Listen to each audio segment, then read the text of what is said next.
I'm live. Up with a cup. Man, what up? Hey, this your boy Triple Cup Chuck, and I'm up with a cup in the morning with Chuck. You see, I said all my names both back to back to back to back. PlayStation 5 pre-orders, can't go get one. I wanted to give me a PlayStation 5 too. And I was telling people that I'm an Xbox gamer, and they was like, Chuck, what you gonna get? I'm gonna say, I'm gonna give me a PlayStation 5. They're like, oh, they look at me with despite like, hey, that's a gaming system. But then I couldn't get a pre-order, so I might get the Xbox Series X first. Hey, that's how it's coming. Xbox Series X might be the one get it first, and they don't have nothing to do with no console war or which one I decide. I mean, which one I prefer to have. I mean, Sony the one that decided to come out with limited amount of pre-orders. Sony is the ones that decided to say, "Oh, we gonna pre-warn y'all before we drop these pre-orders." Sony is the one that said, go get it right now, and then have it where these other stores could just take these pre-orders, and people just waiting, putting money to the side to say, hey, I'm gonna put my $100 or whatever down for the whole my pre-order and do stuff like that. No, what Sony did, they were just twirling their fingers and said go. And when they said go, some people was able to get it, some people wasn't. And they, I don't know if they did enough pre-orders that they're going to reopen another pre-order thing for people to come back again. You just really no telling the way they did that. They might tell us one thing, but you'll never know. So hopefully I still be able to get one, but as of things going right now, nope. And people thought I was playing. But anyway, though, that's how I feel about that one, because it's just one of those case scenarios. But man, what's good with it, man? Hey, I'm cooling this morning, up with a cup, starting my morning off right. It's been a minute since I did one of these. It's just been circumstances and situations that occurred that wouldn't allow this from happening. But yeah, well, here just to let you know that I was hearing about on Jacking for Topics today. I'm just letting you know it's gonna be about that Black Panther the Avengers game, Black Panther leak or whatever like that. So that's gonna be what we're gonna do on Jack for Topics. I'm gonna do that WandaVision because I heard that they dropped a new trailer, like boom, and I haven't seen it yet. So I'm just gonna go live. They let you know that is a live reaction while I'm live instead of me putting it, posting it after it's done. And people don't know if that's a live because I've seen people going there and they see something, oh my, oh. And then be up front of a green screen name and looking at that, and they just paste what they want to paste, where they want to paste. That type of thing. Yeah. But PlayStation, how to pre-order a PlayStation 5. See, the first thing I was thinking about is when your favorite YouTubers, not these big YouTubers, because they're not going to have their ear to the ground. They gonna hear what the up and coming YouTubers is trying to do. So the up and YouTubers is gonna, as soon as they hear this information, they're gonna spread it like that. Find one of your favorite YouTubers that you know that's gonna keep their eye on the prize, right? And this is the first thing that you do. You don't just hit that subscribe button. You hit that little bell thing. They go bing. So when that PlayStation 5, they give another round, because they do it all the time. They'll do another round, right? I'll break down how I see how they do another rounds. But with your favorite YouTuber, that way, one thing, soon as he find this information, his video might not be the best quality. His video might not be the best thought out, but the information that they coming with is gonna be like, go order your PlayStation 5 now. They'd just unlocked me. You only have this amount of time. I'm going to get mine now. Look at me. I'm going to pre-order my PlayStation 5. When you hear that bell, bling, see that title, you already know what time it is. That's the best way. Because if you don't have that bell on, if you're not the person that's keeping your ear to the streets, in the notes, reading, going through the stuff, dumpster diving, you might end up what I did last time. Well, this time. Y'all ready for the episode? All right, I was gonna pre-order the PlayStation 5. I watched the show. Y'all seen this a live reaction. They was talking shit. I was like, I'm gonna still want to play that Miles Morales, but the people on the show with me, they was talking shit. Everybody's opinions, their own opinion. I have my own opinion. So after the show, watching the show, they was talking about, going order, the pre-order is gonna be active the next day or whatever like that. So I said, I'm gonna go wait in line. I'm gonna go stand out at GameStop to pre-order me a PlayStation 5. get out there chilling, with the wool, whatever like that. Ain't really seeing no people. That I see people coming, saying waiting because it's early. GameStop didn't open up till 11:30, right? They I thought they would open up at 10:30. Nope, 11:30 when they said they opened up. Well, yeah, 11:30 they opened up. So I was like, okay, well, I was already out there early, waiting. I'm calling people on the phone. I'm seeing people, somebody, oh, they got their pre-orders and stuff like that. So I had an idea while I was out there. I said, you know what? Shout out to the homie Flip. Call him up. I'm like, hey, yo, Flip, man, what's good? He's like, yeah, what's up with the triple cup? I'm like, man, now I'm trying to get my hands on that pre-order PlayStation 5. You know how they doing that? He was saying, yeah, man, I heard about Amazon and with the woo. So I talked to so we was going through the process of that. I talked to my sister. I'm on, running it back and forth with her. Like, hey, I need you to see if you can go on Walmart and see if you could do this here. And she was like, oh, well, ain't nobody gonna be getting them because of my sister, she's not a gamer, she know nothing about this industry. So I had to explain to her, I said, look, you might not know this, but think about this here. The people that's not working, what all you think they doing? Right now, if you can't work because of the pandemic, 90% of the people, what you think that they doing? The men. And she thought about it and she really couldn't answer because she ain't really thought about it previously to that. So then she was like, well, what about anybody having no money? I say, when it comes to a gaming console, they will find a way. So whatever like that, we had a long conversation back and forth, me explaining because myself, we just been running, that's brother and sister love. So she ended up telling me about that she tried to go on the website. Well, they're not letting you they're not having it open yet, so it's not available and all this extra stuff like that. So end up, long story short, well, why make it that short? It ain't that short. So I ended up standing out there waiting. Then I got on Flip to call another GameStop. He called, and this is the end result of that. So now I'm outside waiting. It's at this time. Don't know. As a matter of fact, I'm not saying the exact time it was because I really kind of like everything is jumbled because it was a failure. So boom, Flip later on and hit him up and we talking to GameStop and the dude was like, oh well, now you can't pre-order them at this one here because they sold out or whatever like that. And he didn't really explain how they got sold out. So now the GameStop in my area was opening up, but the one I was at wasn't open yet. I'm like, man, shit. So I ended up calling another one. So I'm just calling on the phone, end up getting in contact with this other GameStop on the other side, where it was like a real country town where they might have 100 people that ever been in that GameStop. So I'm calling the place like that. I'm like, yeah, this might be my lick right here. So I call them. I'm gonna say, hey, y'all got the PlayStation 5? And then because the first thing I'm asking them, do y'all have them processed, whatever like that. So I'm gonna see if they got them at the place I'm at right now. So if this place that I'm at right now, if they gonna have them, I'm just gonna sit right here. And when they come in, the doors open up, boom, I'm just gonna, ain't nobody else here, so I ain't worried about the line or whatever. So I'm talking to him on the phone, and that's when he went with the news. He was like, yeah, man, sold out. I was like, well, if y'all sold out, what about at any other locations? He was like, nah, GameStop, we all sold out. Because I was like, how y'all sold out? And the store haven't even, it got announced yesterday, and it ain't much open yet, right? So after he was like, oh, it's not even open yet. He was like, well, people did it online, such and such, X, Y, and Z. I was like, well, I thought they were saying it was gonna be for the day, and then they sold all the way out. Everybody that down here that wanted one got one, and it just kind of pulled me to the side, like, damn, I'm out here trying to go, thinking I'm being the head of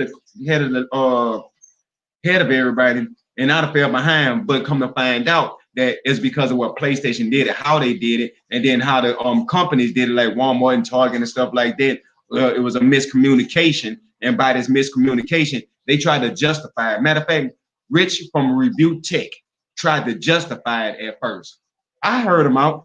I listened. I said, you know what? That would sound good, Rich, if PlayStation was trying to do that to keep the hackers and the bots from just trying to buy up all the PlayStation first, and the people don't have a chance to get it. I get that, but from my understanding, if you making bots and do this here, only thing that you're doing is whenever you hit this go live, bam, sending them. That's what you're doing, because it ain't just the PlayStation you doing this to. It ain't just the Xbox you doing this to. This is what you do. if you one of the person that scalp people and stuff like that, this is what you do. You don't just wait on the PlayStation. So as soon as it came available, bam, you push it out there for you push it out there for mostly scalpers to get their hands on it. Because people that's want a PlayStation or they not, this is what they do. They 9 times out of 10, they don't just have the money just sitting there saying when stuff like this here come buying and reselling it, buying it and reselling it for a lot of price and putting it to the side like that. No, they put $50 here, $20 there, until they stack enough money to purchase their PlayStation 5. But then if you don't tell them when they can pre-order it, how much money they have to put down, when the pre-order date, how would they be able to save money to actually be there on that time to get it? So when the scalpers try to hit, the scalpers might be a bunch of them coming, but at the same time, the people is there. And you're saying, oh, the scalpers going to get one, so they got to make all these multiple accounts. That's easier than just saying, oh, go, and then the scalpers got more chance to just go and grab because the people that ain't heard about it, you're like, oh, you can pre-order PlayStation 5, the scalpers ain't gonna be the ones that's behind. So when he made that comment, I was like, nope, it don't work. It do not work. If that's what they were trying to do, it was ass backwards. Ass backwards. I respect it. This is what I respected at first. When they were saying pre-order was first going to come available to PlayStation 4 owners. I was like, I was waiting for somebody out the PlayStation community to bring this up. I was waiting on the Xbox community. I was hoping that nobody out the Xbox community was going to try to use this as ammunition. That's another thing. But at least from what I have seen, you might have seen something differently. Let me know, because you might have seen a cross that I might have stepped over or overlooked or whatever, like that situation. Well, from what I'm saying is, if by ordering it by the PlayStation 4, that means, okay, PlayStation is showing that everybody keeps saying it like, oh, PlayStation is listening to what the gamers want. And what the gamers want is to be us to focus on the gamers first. That's what they're saying. So what is the best step right there? So Microsoft, y'all still could take that like, hey, with your gamer tag, you could take your gamer tag and it could help you to be able to pre-order the Xbox Series X first. So if you are already in the system, that could kill a lot of bats right then. Straight across the board, your gamer tag is what you can order this next Xbox out for first. And I'll put it out there. Oh, the reason why is to cut down on the scalpers. That's the reason why. Matter of fact, I might need to tell this to Phil Spencer. This is how we're going to do this here, since we're doing this here live. I'm going to put this here right here and flip. That way y'all can see me do it while I'm doing it.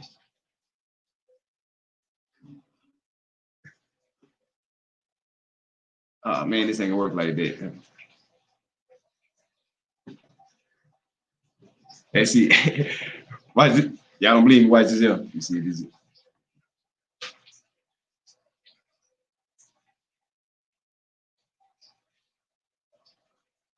I'm put on Twitter. Dear Phil Spencer, if you so happen to see this message, when it comes to pre-orders, what the gamers want first is to be looked for first. So it'll be appreciated if you say the pre-orders attached to your gamer tag first, so you have the first option to get a console. Therefore, the gamers will have the first chance to get it, and you can put it out there so the hackers or the scalpers would not be able to get it, because your gamer tag is us first. So we'll have the opportunity to get our hands on the next Xbox. Thank you for listening. Triple Cup Chuck, sub to my channel.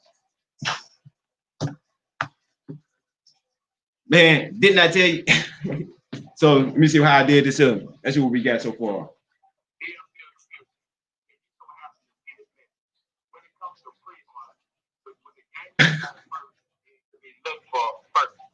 Okay. Now I'm gonna attach that with what we watching right now. So Phil Spencer and the rest of Twitter could come in and join, and come rock out with us. So let me find out where he. Okay, I got that. Y'all know how I do this. This some hood shit. We finna. Matter of fact, I'm gonna have some set up. Let me set up some stuff so we can start seeing what our reaction is gonna be as well as this here, right? Okay, let me put that there.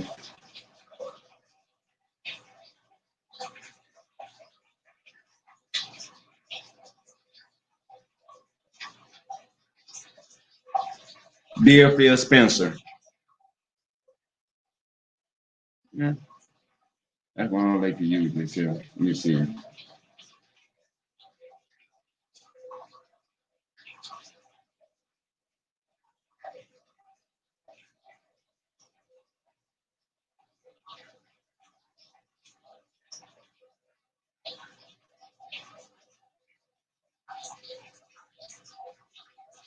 Okay, well, let me, since I got this here going on, boom, boom. Uh, I'm tripping. Oh, I'm going. I'm just trying to get the stuff together so we can get some shit rocking.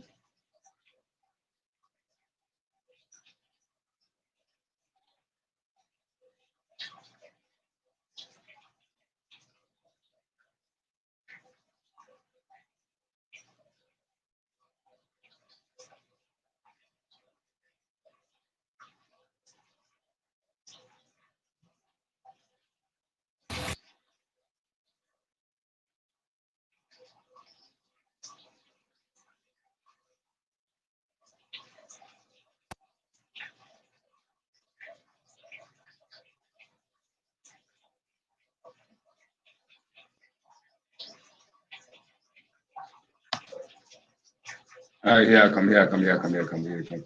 Just getting it together before I put this shit out there. Let's see.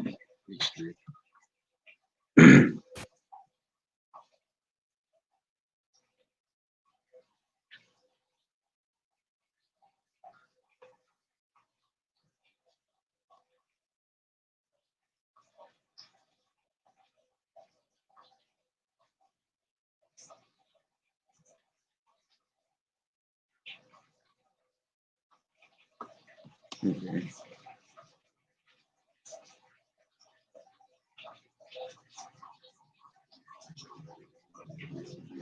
All right, there you go, right here. Now, I'm over here just trying to send this message out to that we were just texting and putting together. So I just don't want. I just want because they got so much stuff that's going on now that I don't be. I want to make sure that I don't add it into the wrong person, mix them with somebody else because they don't like this person because this person did this or they don't want to do such and such. Or if you see me this on Twitter, tag it, send it out there to people that you know that they just like the enjoyment of having a good time and chilling and rocking out and stuff like that. You know, if you a person that's about some BS or whatever like that, you know what I'm saying? I'm not really for it. You see what I'm saying?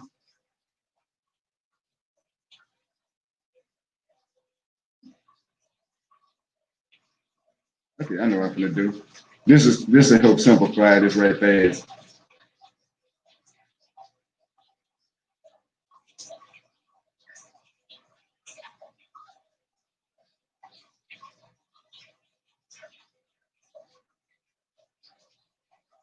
Yeah, but there it is. Sitting out there, putting it out there, doing it how you do it, all that other good shit. Uh yeah. Anyway though, let's go ahead and get back to what we got going on. You know what I'm saying? Because it would took me a second. I had to sit there and type it and post it and put tags and add the shit together, But it was just some hood shit that we did because I ain't put too much of that into it. That into it is right here when we into it. Hmm. But what was some? Oh yeah, PlayStation 5, right? Now the best thing, I'm gonna go back to saying it, right? So for everybody,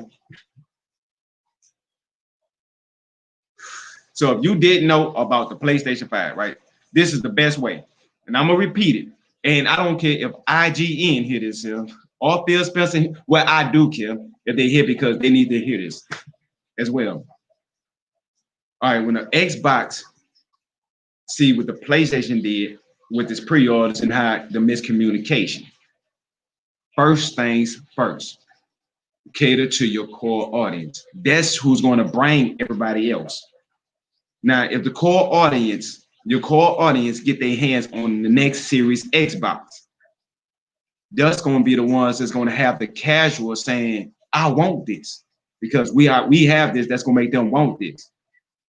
That's going to please the ones that's been waiting, trying to get it, saving money to the side for this next Xbox. And all they have to do is something very simple. Attach the first set of pre-orders to your gamer tag. Set it to your gamer tag. Now, once you set it to your gamer tag, now I'm gonna repeat it because they have people that's filtering in and out. Gamer tag, that's gonna keep the scalpers out the lane. Because how many scalpers could have multiple gamer tags with gamer scores across it? I mean, it's easy to weave out, oh, look at these gamer tags with zeros all across. Bye. Even if you a gamer and that's your gamer tag, like, oh, this is my gamer tag. No, you ain't. This is something that for the people that's been here. You can see the points, you can see the system, you can see them in the community. Y'all get first dibs. And all you have to do is just attach it to their gamer tag. How many bots you know could be a Randall Thor? You know, to play the variations of different type of games. And matter of fact, let's be more realistic. How many bots could be like Mr. 100? Dude, gaming variety for him is all the way around here. So it's not as simple as people sometimes say. You know, just trying to get bone or mind, you know what I'm saying, inside of a back just to say this is somebody that they created is crazy. It's gonna be overwhelming for people to try to make backs. It's gonna be hard. So guess what?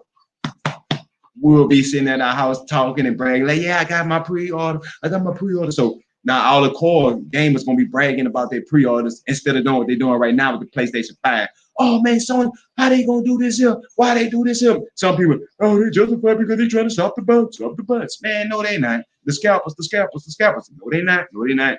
It's just miscommunication, and they wasn't. That's how much they thought of y'all. You know. But to me, that's the ABCs. But the gamers should come first. So Phil Spencer, Aaron Greenberg, if you listening to this here, or if you somebody know how to get it to them to listen to this here, you know somebody know how to that knows somebody that knows somebody. In some way, this can get to them. Make sure this is what we all need. Because this here is not about me. When I talk about this here for the gamers, this one is not about me. It's about we. Because we need to have this opportunity.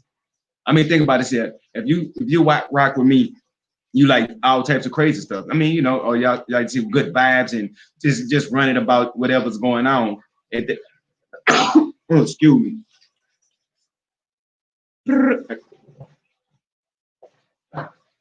Oh shit.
Yeah, for all my people that's rocking out with me, what's good with it, man? It's your boy Triple Cup Chuck, and I'm back on my second cup now. I just had to go pull up. But yeah, but the only thing I was saying was, man, Phil Spencer, simple.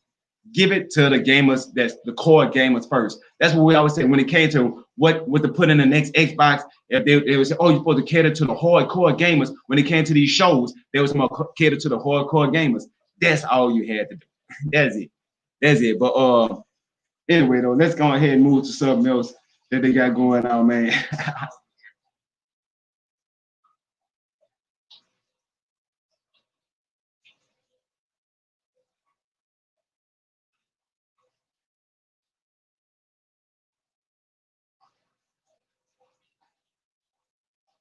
Shit, yeah. We going up.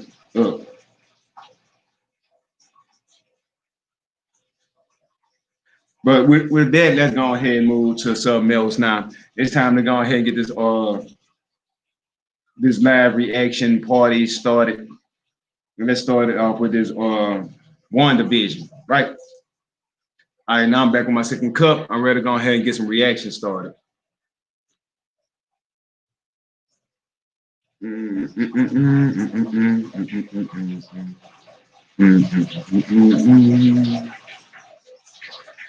I know. There you go. You saying, say, Chuck, why you don't always have this stuff already together? And I be saying, I know. You're right. I do not deny that one at all. Let me see. Boom. Now that I have it together. So let's see. Once I have it together, let's get to what we need to get to. And that would be, oh, yeah. In your screen share. Bam. I think that's right. Yep. And yeah, I need to start seeing right. Here you go, right here. Ooh-la. Y'all see it? There you go. Boom, live reaction. Heavenly shades of night are falling. It's twilight time. Wanda and Vision. Oh, we have 5 paths. This is our home now. I want us to fit in. Oh, this is gonna be a gas. Where did you two move from? How long have you been married? And why don't you have children yet? Our story. I think what my wife means to say is that we moved from... Moved from where? Married when? Damn it, why? Oh, Arthur, stop it. Stop it. Stop it. Stop it. Deep in the dark, darkest This is really happening. like days of old, lighting the spark of love that fills me.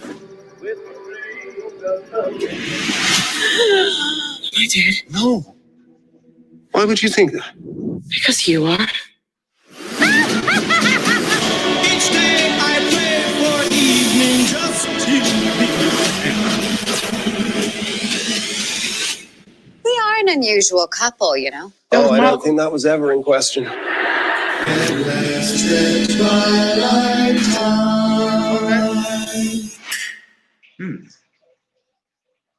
Still don't get no release date, huh?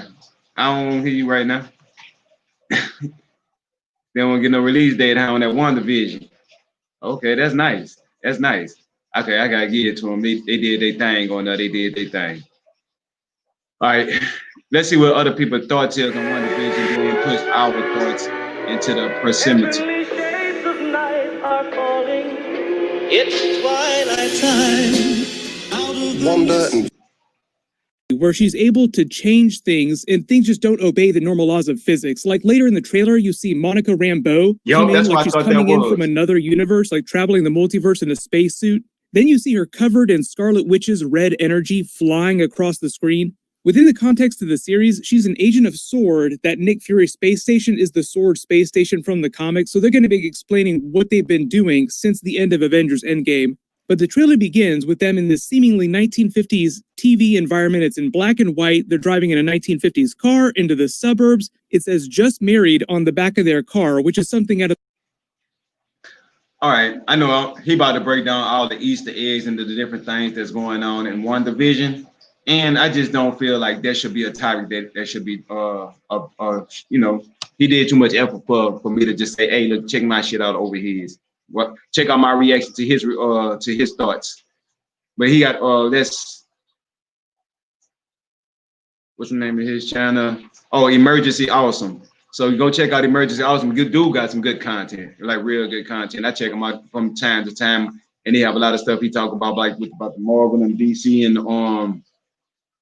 and break down a lot of trailers and Easter eggs and stuff like that. You know, real cool dude. Got some great content. You know, you check him out. Now let me see, what else do we got? Oh yeah, they were saying something about with the Black Panther. We're gonna do that with jacking on this topic of that Black Panther. But before we get there, let's see upcoming games. See that. Okay, more into the vintage game. There was another besides for that.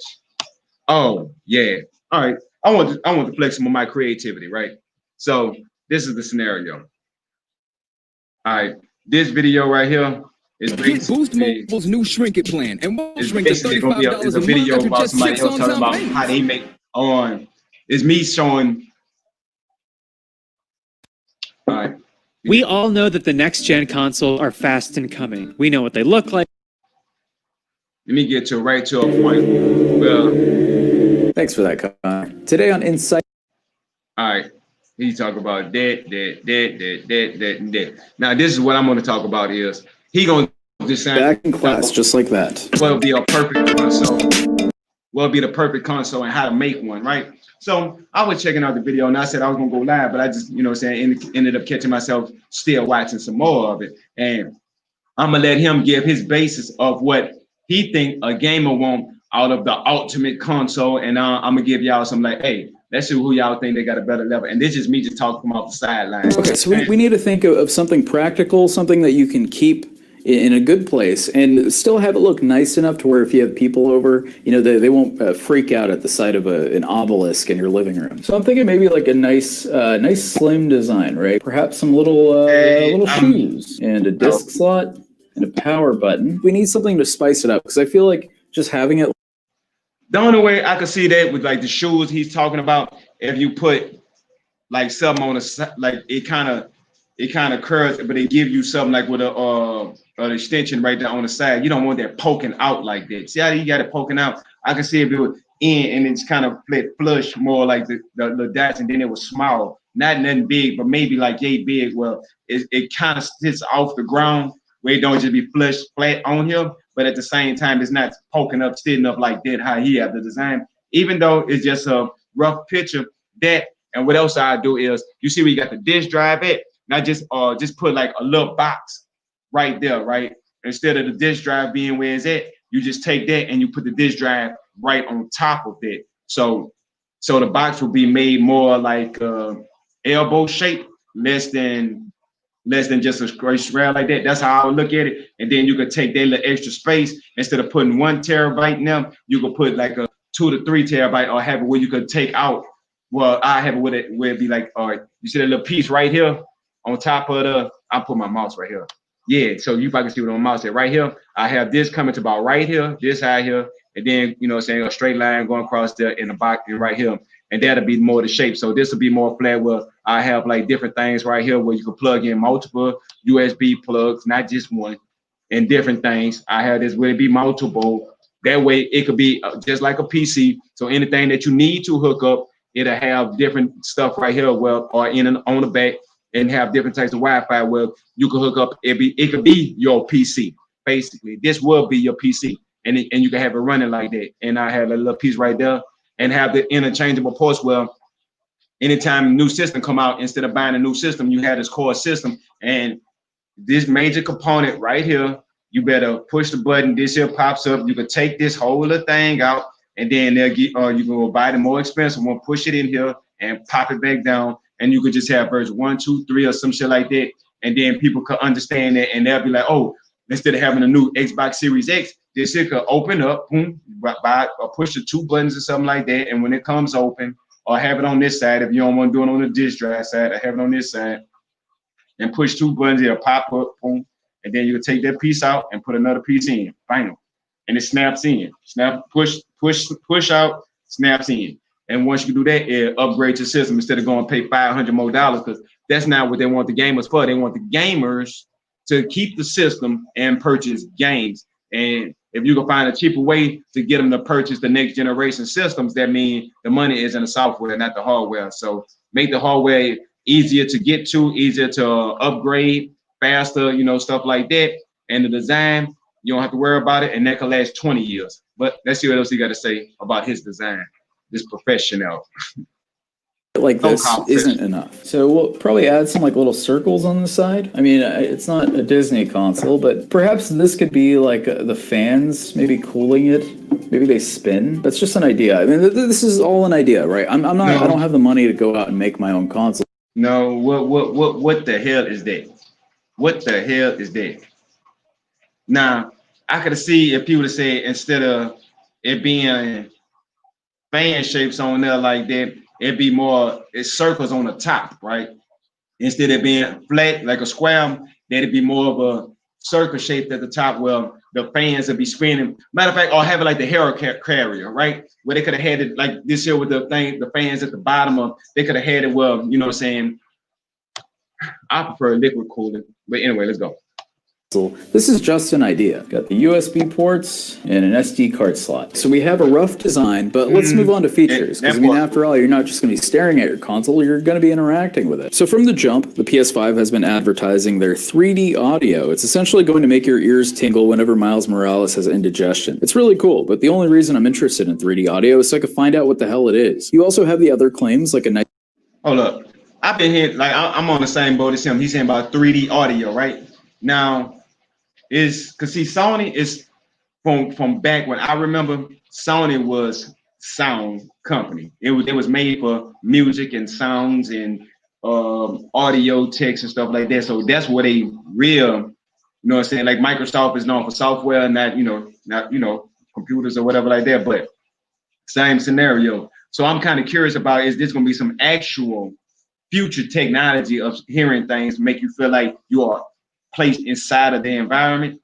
Maybe we just haven't got the true experience of no quality sound like this. So I don't want to say that it's bullshit. I don't want to say that this is future or whatever until I actually hear from my own two ears what the 3D sound actually is, because it might be something revolutionary. Like I ain't think about HDR until I was actually able to see it and say, okay, when I see this and then I see, okay, it makes more sense when you're adding all these different color patterns to make it high definition. Well, you know what I'm saying, ray tracing and all that. So once they give us an example with this 3D is, I'll be okay with it. Now that's what I want to say about that part. They got other aspects that they talked about, but this the 3D sound, I haven't heard it yet. So I'm in the same boat. I'm curious to see if it actually going to deliver like they say it's going to deliver. Nice big GPU for 8K support, ray tracing, and overall gorgeous crisp graphics. They also mentioned the haptic triggers and the new DualSense controller. That all sounds great. All right.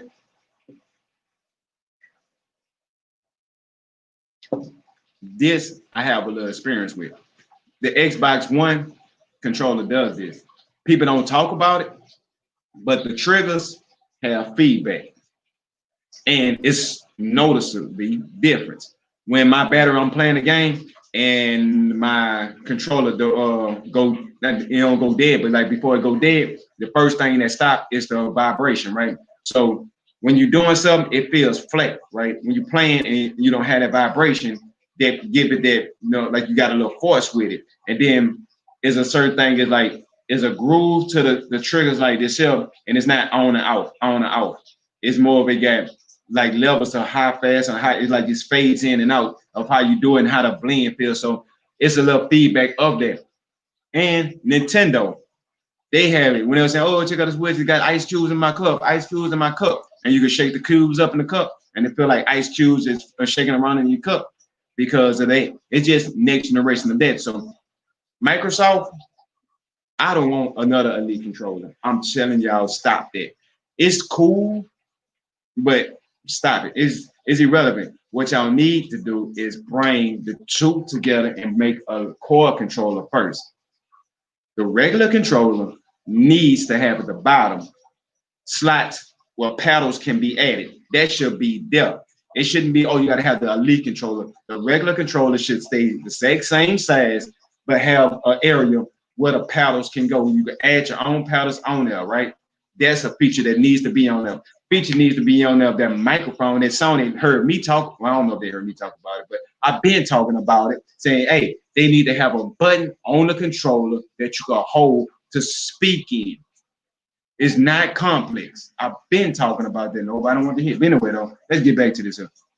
Great. However, Sony really had to drop the ball on backwards compatibility once again. The argument I always see when it comes to backwards compatibility on the PS5 is if you want to play your old games, just hang on to your old hardware. I mean, that's fair, but my response to that is if you have a bunch of books, why do you put them all on one bookshelf? Why don't you get a separate bookshelf for each book? It doesn't make any sense. It's not convenient. Of course, I would want the convenience of having my entire PS library in one machine. I mean, if I have to bust out a PS2 just to play Time Splitters every once in a while, then so be it. I won't be happy about it, but I'll still do it. As for Xbox, they're coming out of the gate with a beast of a box. I mean, going back to aesthetics for a second, you look at that thing and you would think you'd be able to print a 3D girlfriend with its beefy processor. There's been a lot of talk about teraflops this gen, about how many is not enough. Xbox is bringing pure brawn to the table with its ray tracing capabilities, a really fast solid-state drive, and potential 8K capabilities. And of course, the kicker, full backwards compatibility across all generations of Xbox. And I'm sure that's great for diehard Xbox fans. I mean, me personally, I really only ever owned a 360, so I'm not entirely moved by the library. But still, Sony should take notes because that is awesome. Although, what good is a beefy console without any games? I mean, Microsoft is delaying its flagship title that people usually buy this thing for. It's a Halo machine. So what the hell, Microsoft?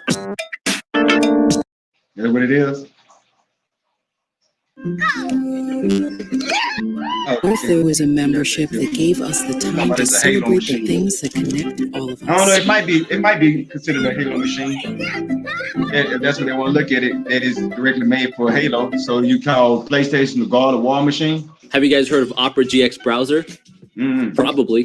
Opera GX browser is one of the world's first browsers, but specifically meant for gamers. Yeah.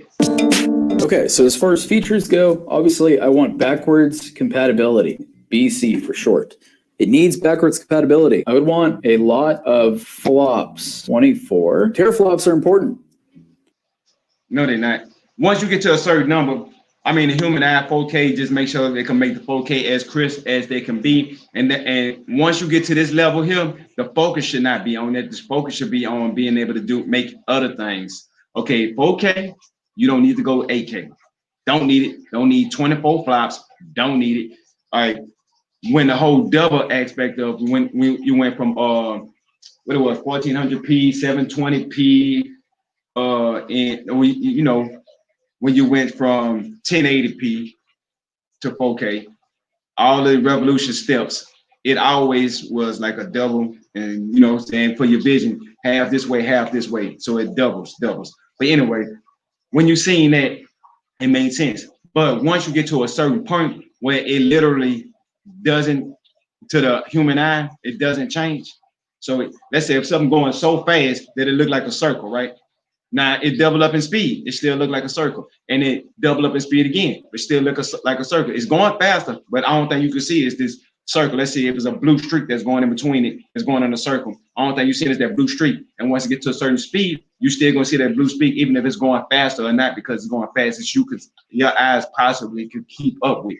So that's what you're gonna see. That's the whole blue circle. But anyway, though, when they doing stuff like that, it's simple. That's all we need. Hold on, let's go ahead and continue with him because I don't need to be running like that. Right? 8K. We'll go 8K to 16K because they seem to be doubling it. The reason why I'm going with... There you go, right there. 8K to 16K. Do not need it. 8K, we don't need nothing past 4K. 8 to 16K is to future-proof it, right? We seem to be doubling. We went from 1080 to 4K, now 8K. So naturally, the next step would be 16K. If we're already there, everybody else is behind us. 2 versions. No. 3 versions. Disc-based, disc-less. No. They need to make one version that could do 3 different things.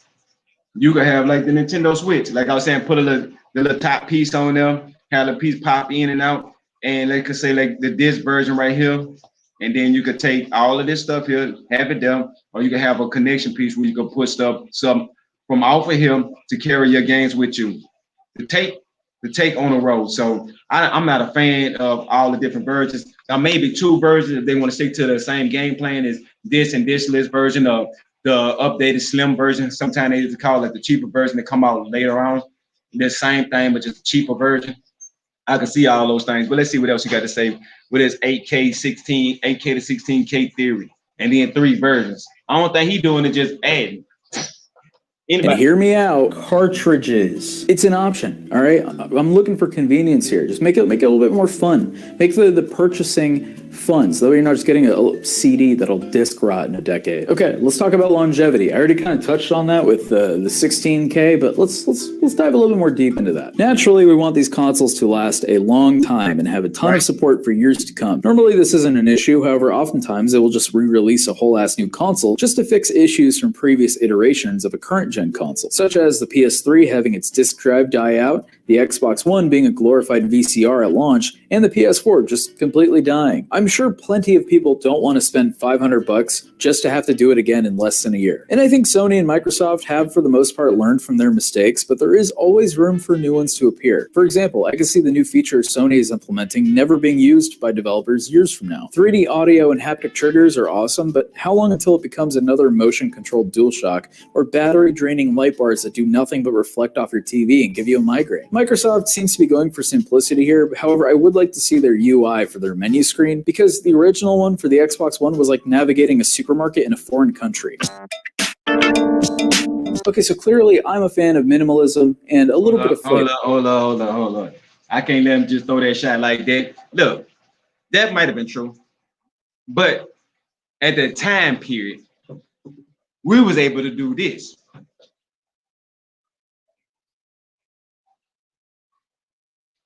With our hands reaching and grabbing. It was our touchscreen with the Connect. We don't have that option anymore. To be honest with you, I'm kind of pissed.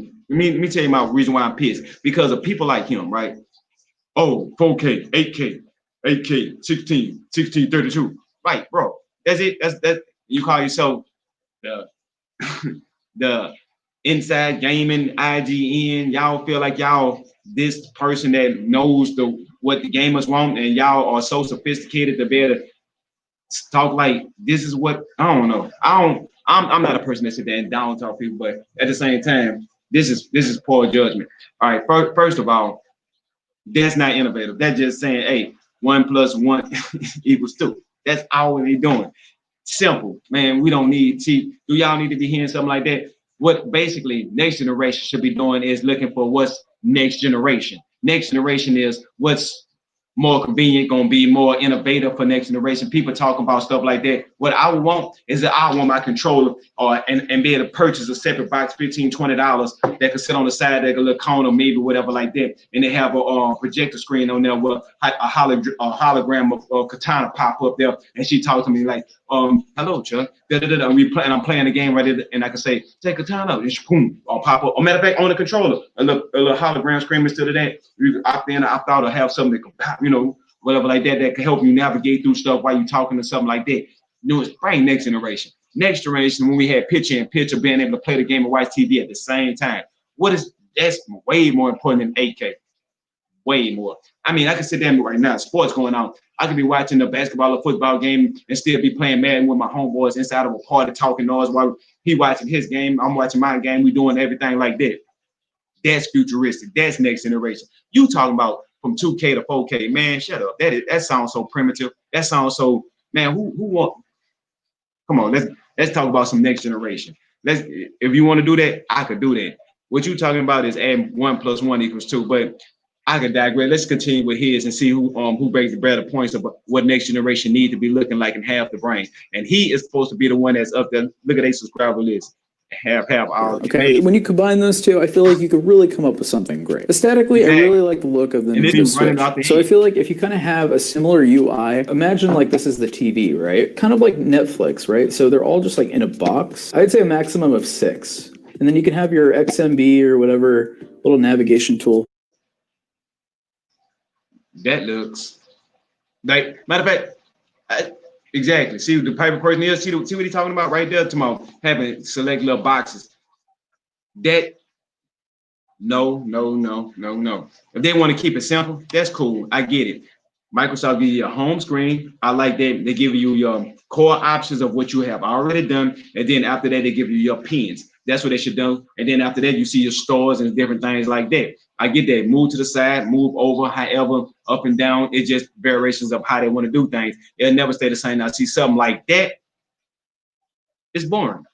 Simple boring. When you turn on your Xbox, if that's what you see, that's boring. You want to see your Xbox alive. You want to see people coming in, your their avatars dancing and doing stuff like that. You want to see their interactions. You want to see people comparing their gamer scores with your gamer score, and you're like, yeah, I'm winning against this person this week. You want to see these things. You want to see what your friends is doing inside of games, or you might want to see your avatar or somebody else's avatar come, hey, come over here with us. We, you know what I'm saying, something like that. When they have friends looking for groups or whatever like that, the avatars will be popping up on your screen. You know, what you want to see is something going.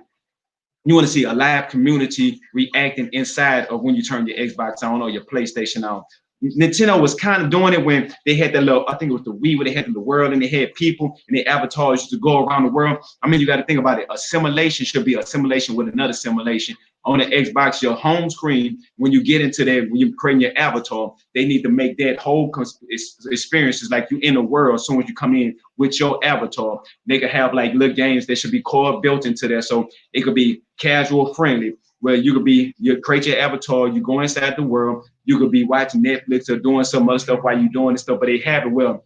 It's simple for people, casuals can understand, or you could be inside of the game, inside the world, on your home screen, but it's so advanced. Well, you go in there, you could be in there playing card games or poker with your friends, or the side games, or all that home screen stuff. We don't have to go nowhere, and you're doing stuff like that. See, stuff like that, that's next generation for a home screen.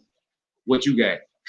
Man, I'm gonna clip that and say y'all need to see what y'all want to run with. Right there. So that way you can kind of just navigate to the different applications. So I definitely want to do away with the touchpad from the PS4. I want nothing to do with touchpads. I think it's dumb. It's a stupid gimmick. Get rid of it. Opt in for fans on the grips.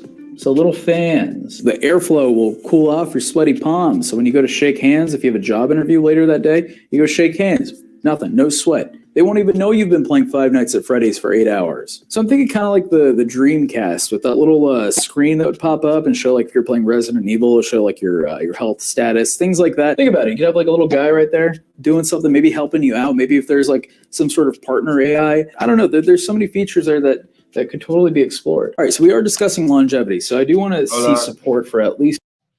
Let me go back to this controller.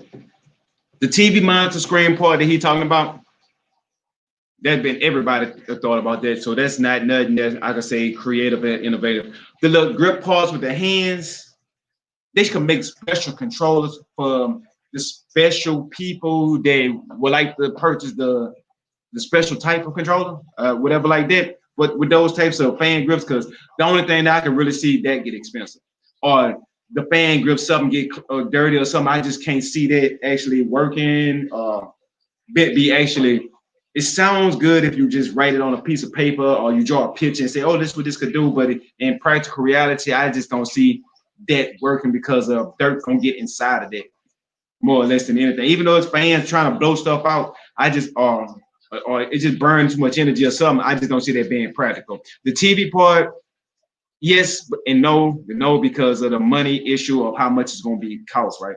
So I say down when you want to do an elite controller or something like that. This is my concept. They should have a controller that's built that you can slap your phone or have your phone on the controller automatically. No matter what type of phone you got, whatever like that, it can automatically sync on your phone. And what I mean, just not about syncing on your phone, you should have where you can sync your phone to your Xbox. And the only thing you can by now, the cloud got so experienced that you could be able to take your controller, put it on the phone, and be on the go. So you can be playing on the TV screen, or you can walk off, put your controller and put your phone right there, and boom, it picks up and pull the stuff out the TV screen straight on the phone. Same perfect vision. And the latency should be the main focus because everything is compact. So it don't have to be no 8K image. It could be 17. 17. It don't have to be that high. It could be it could actually be with 1080p. That means max image. And they got show like that, and once you do that, and just Just everything is about how the latency, slowing down the latency, and slowing down the latency. Have where you can talk to your friends like this way or that way. You know what I'm saying? Be inside of a party on your phone. Fix that where you can just be on your phone and then be inside of a party.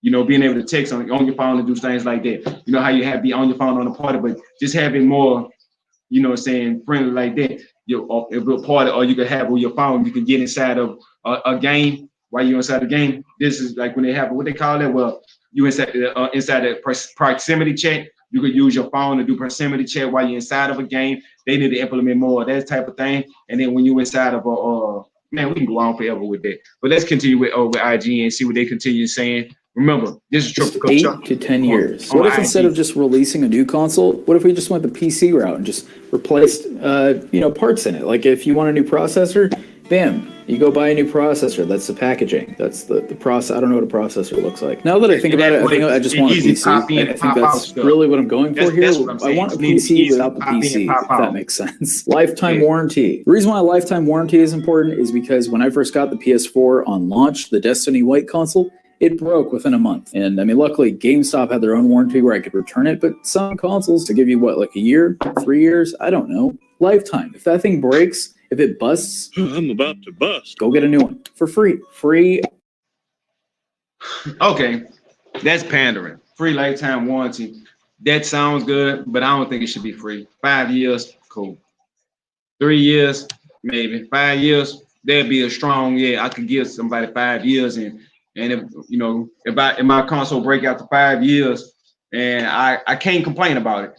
I just like, I got my money's worth and I had it, but yeah, that free upgrade, that's that privilege feel like he deserved or whatever like that. But stuff wear and tear because lifetime, literally people take that as literally lifetime. Well, that like right now, if they were to offer a lifetime warranty on a Nintendo NES entertainment system, the classic, people will be trying to go take their old Nintendos right now to send them out to Nintendo to get them fixed. Hundreds of dollars of parts that they probably don't make no more. Stuff like that.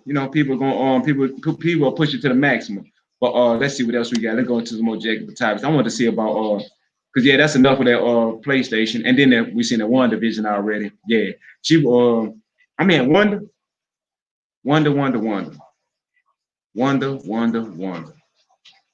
I gotta say that WandaVision might be something decent this time. They what am I about to say? WandaVision. Nah, we'd already touched that. We'd have touched it. Yeah, we'd already touched that WandaVision. So let's hop on something slightly bit different. Let's go ahead and hit that see what they got to say about, because I've been seeing about this new Black Panther, right? They're saying that he's supposed to be leaked to be the new DLC character. So let's see. I might not show his image, but hello, I'm veteran stunt. I'll let the audio play so see what they have to say about to demonstrate the making of a good stunt vehicle. I'll be using these Lego technique models. DLC not only are they built rugged and strong, I don't know if people take DLC character, but Lego a DLC character build for real. I heard they got Hawkeye coming first. Should be this month. We finna find out. But new info for what I would like to say, and I feel like it's safe to say, a DLC that we are all extremely hyped up for, and compared to all the other DLCs, despite them sounding really cool, the one that we're all super hyped up for, definitely by a long shot, has to of course be this Black Panther DLC. Right. And thank you to our good friend Miller, we have got some more info regarding this, and Miller is a dude with a great track record, which is why I always use him as a valid source. Now, as always, if you are new to the channel, go ahead and click that big red subscribe button below, because hey, it just makes you a better human being and gets you 5 years of good luck, apparently. 100% proven, legit, not lying. But hey, let's try and crush 11 likes too. That would be very, very cool. So, like I said, we're going to be talking about the Black Panther DLC, all the new info that he has dropped, and second of all, just regarding the DLC. Hey, before I get there, I just want to say shout out, man. Drink some with your boy by hitting that like button. Let's continue. DLCs in general. Now, Yo. I do want to actually mention that Miller now has a Twitter account, so go ahead and follow him. I'll link it in the description below, but the info he drops is just insane. But first of all, he actually posted this tweet, which is essentially the DLC content release time in order. So it says the following: Kate Bishop, Clint Barton, Black Panther, War Machine, She-Hulk, Winter Soldier, and then Captain Marvel, and of course Spider-Man in March. Now, he does continue to say that this is a base purely on the volume of data present in the client, and when he says data present in the client, again, this is basically going into that whole sector of people that are able to data mine this game.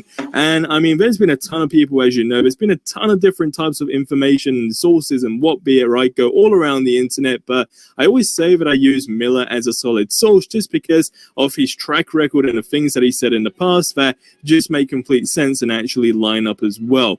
Now, what he does continue to say that, like I said, it's based on the volume of data present in the client and the assumption that a congested development pipeline would put such a premium on development resources that we can extrapolate the order of release, a guess, but an educated one. So, I mean, it makes sense for it to go in this order. We know we're getting Kate Bishop next month. Then it's a no-brainer that we're going to get Clint Barton, of course. And then we know that Black Panther was more or less set to be confirmed in the War Table stream recently. So then it would make complete sense for Black Panther to be, of course, after that, kind of wrapping up the end of the year, and then, of course, the other. So that's really cool. But the next thing that I'm going to say is now a spoiler for this Black Panther DLC. So if you don't want any information spoiled for you in terms of characters, etc., then it's probably a good idea to click off this video now. But going into this information. Now, to start it off, you guys know I've been talking about an image, right, for Wakanda for the last couple of videos,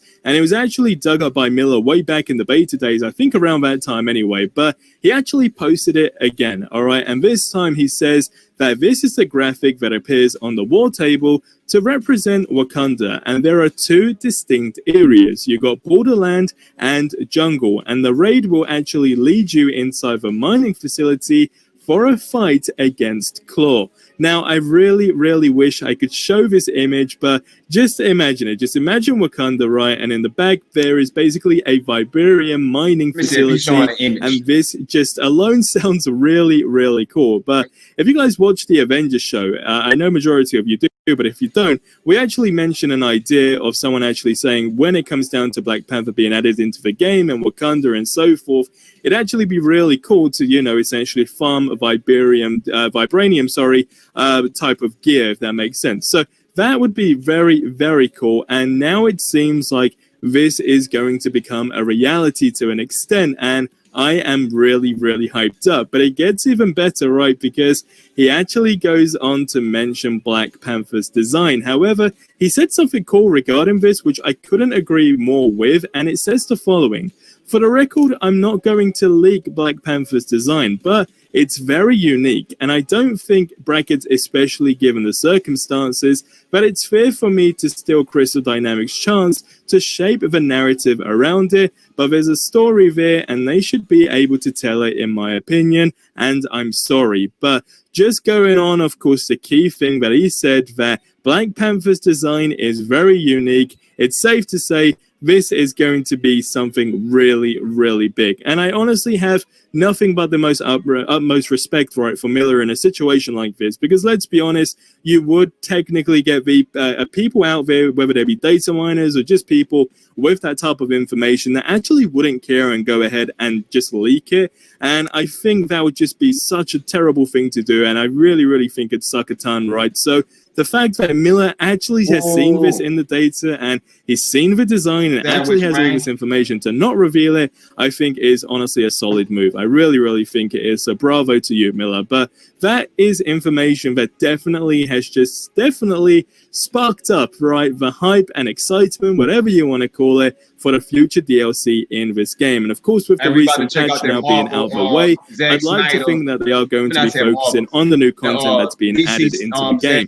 Now, of course, what we are yet to actually hear from the devs themselves is, first of all, the roadmap and the DLC release dates officially, but we do know that we are set to get a War Table stream again. Now, the ultimate question here is, when are we going to get that war table stream, right? That's an answer. Oh, that's a question, should I say, that we don't unfortunately know the answer to. But taking into consideration, like I said, the reason why it's so key, I keep mentioning the recent update, is because that probably threw them off more than anything else. And I mean, look, we're closing in, right, on more or less a month since this game has been out, right? So going into taking that into consideration and all the updates they have done, it just makes complete sense in my opinion. But like I said, I think it's safe to say that we're on the right track. But guys, that's going to wrap up this video here. Leave all your thoughts on this stuff in the comments below. And like I said, you can definitely check Miller out on Twitter. He didn't have a Twitter page before, but I just think it's super cool that he's able to drop this information because, again, it just gets us all super excited. And another thing that I completely forgot to mention at the beginning of the video, and this is basically not relating to anything we've been talking about, but I am giving a game away of your choice this month. Thank you to Instant Gaming again. Now, if you don't know who those guys are, they're an awesome company that do... Yeah, let him finish doing his promotion thing. Let's go to here and see what else we can do for Jack for topics. We already up, man. What's good? Man, cooling. You know what I'm saying? We about to see what they got going in here. Shout out to the Luca. Just like how you know what I'm saying, how we go with the name. It's that game of name Luca. The most nope, don't want to do that one. Switch, no, nope. Live with Trump. Oh yeah. We did say we was gonna check out the who that was we said? Wonder Woman, WandaVision. It was another one. But it must not be here. Let's go to trending. Let's see what's trending. Cowboys, huh?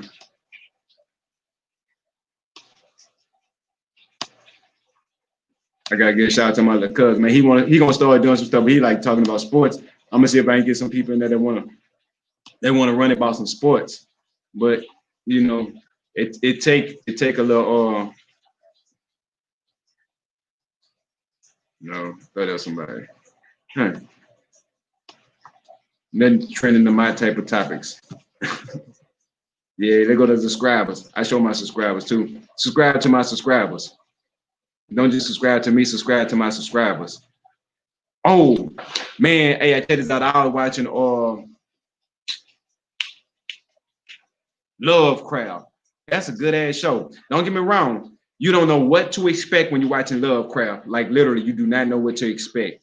Like, okay, let me get up in here with Lovecraft, right? It's like I'm trying to think, how can I explain Lovecraft, right? It is a show that kind of remind you of Watchmen on a cool.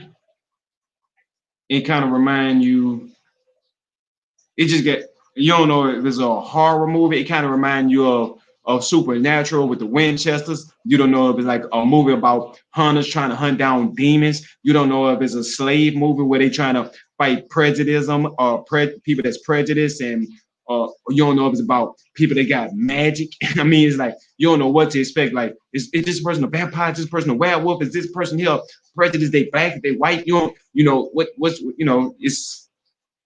it leads me in one of those thoughts where I'll be sitting there like, man, I don't know which direction to go in because it's sending you in all different directions. But Warcraft is the show. Yeah, it's like, man, when I watch it, because another, like, you'll watch it and then it'll be like like some old time, like some slave, you know what I'm saying, some 70s music, 60s or whatever like that, 1940s, and then all of a sudden you hear Carter B, money, you know what I'm saying, running, and like, I was like, hold up, when they were showing the black girl when she was trying to switch over or whatever like that. I ain't spoiling it for somebody that haven't seen it, so they wouldn't understand when I said that. So I mean, I'm talking about Rain. So it's like, once we seen she did that, and then I was like, okay, she gonna keep doing it or whatever like that, and then what I'm saying, it was like, unleash, do whatever you have to do. And I'm like, okay, I know, is she doing this because of the connections that's going on, why she doing everything else? So, and then I look at like, okay, on the overall tip, why is this connection so important? Just because it's the bloodline or something? It is. It is, but this is one thing I would say about this. Okay, this might sound a little ignorant, but it's not how Candyman, you know how Candyman was. It's like it's a horror movie.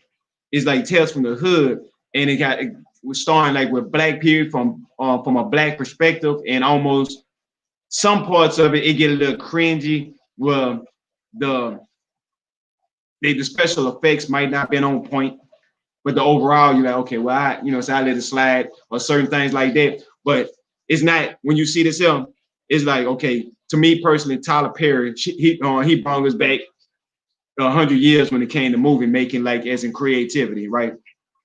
Kel Peel, he kind of brought it back to, okay, with creativity.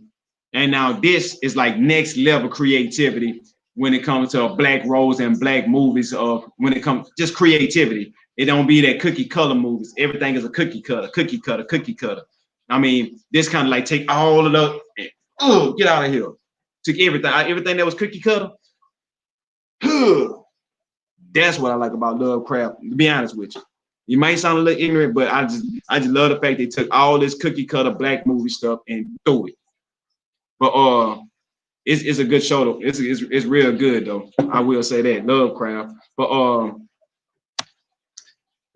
but the dude that's supposed to be when you do see Lovecraft, the dude that play I forgot his name, but he the son that came from the army.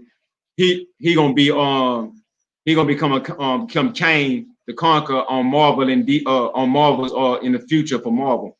But anyway though, let's see what else we got going around here. Hey, we got the Gamer Session podcast. Hey, these my little homies. I ain't been around a minute. I'm glad to see them back doing the thing. I need to go holler at them and, you know what I'm saying, link up. We need to do some do a show together or something like that. I might see about if they want to come on and come rock out with me one day, or see what day they going, and we can make some make history, put some shit together. But I'm gonna play a little bit of their podcast. Let me know what y'all think. Trend, or you think they're gonna start moving on to create more new innovative games? I hope they would start to move forward to create, other games. But for right now, man, I say for a couple of years, we're going to get the same. We're going to get the same games that's on this current gen. Like you said, things are going to be backwards compatible for both. So especially the Xbox. So I'm looking maybe 2 years. It could be the whole generation, but 2 years, man, we're going to be getting the same thing for this gen, for next generation. And right. So hopefully they can, knock that out. I understand that, we're moving to the new generation, but it's still others that don't move as fast as us. They rather stay behind a little bit and play on the old consoles, you know what I'm saying, until they ready to move forward to next generation. And I understand that you do have, customers there, but to me, yeah, they are. They're going to play this out big time. We may have a few games here and there that's just exclusive to next generation, but it's not going to be a lot. I'm gonna tell you guys now, it's not going to be a lot of games that's going to be just exclusive for Series X and PlayStation 5. It's going to be in between both, so we just want to deal with that for a couple of years until they're ready to say, hey, we're dropping this generation so we can move forward and bring these games that so-called that they promise that these machines. Yeah, that's true. But the only thing what I'm saying is they took away the cookie cutter element. Like all the Madea movies and everything. Don't get me wrong, they funny. They have, because the actors that's on the movies, on the shows are really funny. Like Cat Williams. Let's say Cat Williams, they put him in a Madea movie. Classic. Just he funny. Regardless of what's going on, he's funny. So all the characters that was in Madea movies, they was always naturally funny, so that made the movies. Because if you go back and you rip out all the funny parts of, because there was nothing to do with Tyler Perry in this movie, that was just the actors and their natural ability to be funny. You take that away from it, and you look at the movies, and you be like, this movie was boring, poor written, and stuff like that. Now, Tyler Perry is not with those actors no more, and it's starting to show in his later movies because it's not so much comedy that you laughing so hard that you don't realize about the scenes what's really going on because you captivated by the comedy. So it's not about what's going on. So he had that element going for me. That element is not there as much as it was. And then you notice now when it comes to writing, I'm just saying like the cookie cutter elements of when they had a stereotypical black situations. And they make them and they make them and they make them and they make them. They make them from the Oxygen Channel to the BET to the movies, and they just take the same elements, the same stuff that's going on, and they take it and they redo the same exact things. Okay, that's cool every now and again for one movie here, one movie there, but not every movie. That's what I was just basically getting at. You heard me? Hello, Ma. How you doing today? Appreciate you coming rocking out with me.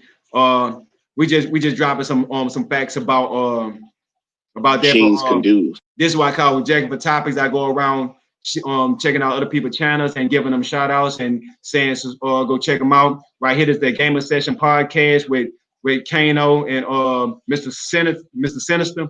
They make some good content, more gamer related, and they speaking about is it a situation, should they go to next generation, is it worth it or not? I'm gonna let them run for about a minute, and then we gonna man, I show all your stuff, man. The Cowgirls. Hey, I'm a Saints fan, and I don't know if it's just me about that, but I'm not gonna sit there and talk about sports. But when I hear about Cowboys, I mean, the invites is the invite in my welcome to my humble abode. The invites is always welcome. You know, I'm so open with any topic, anything person want to talk about, we could just do it because I just like to talk and discuss. It's synergy. It's not about one person. It's not about me. It's about we.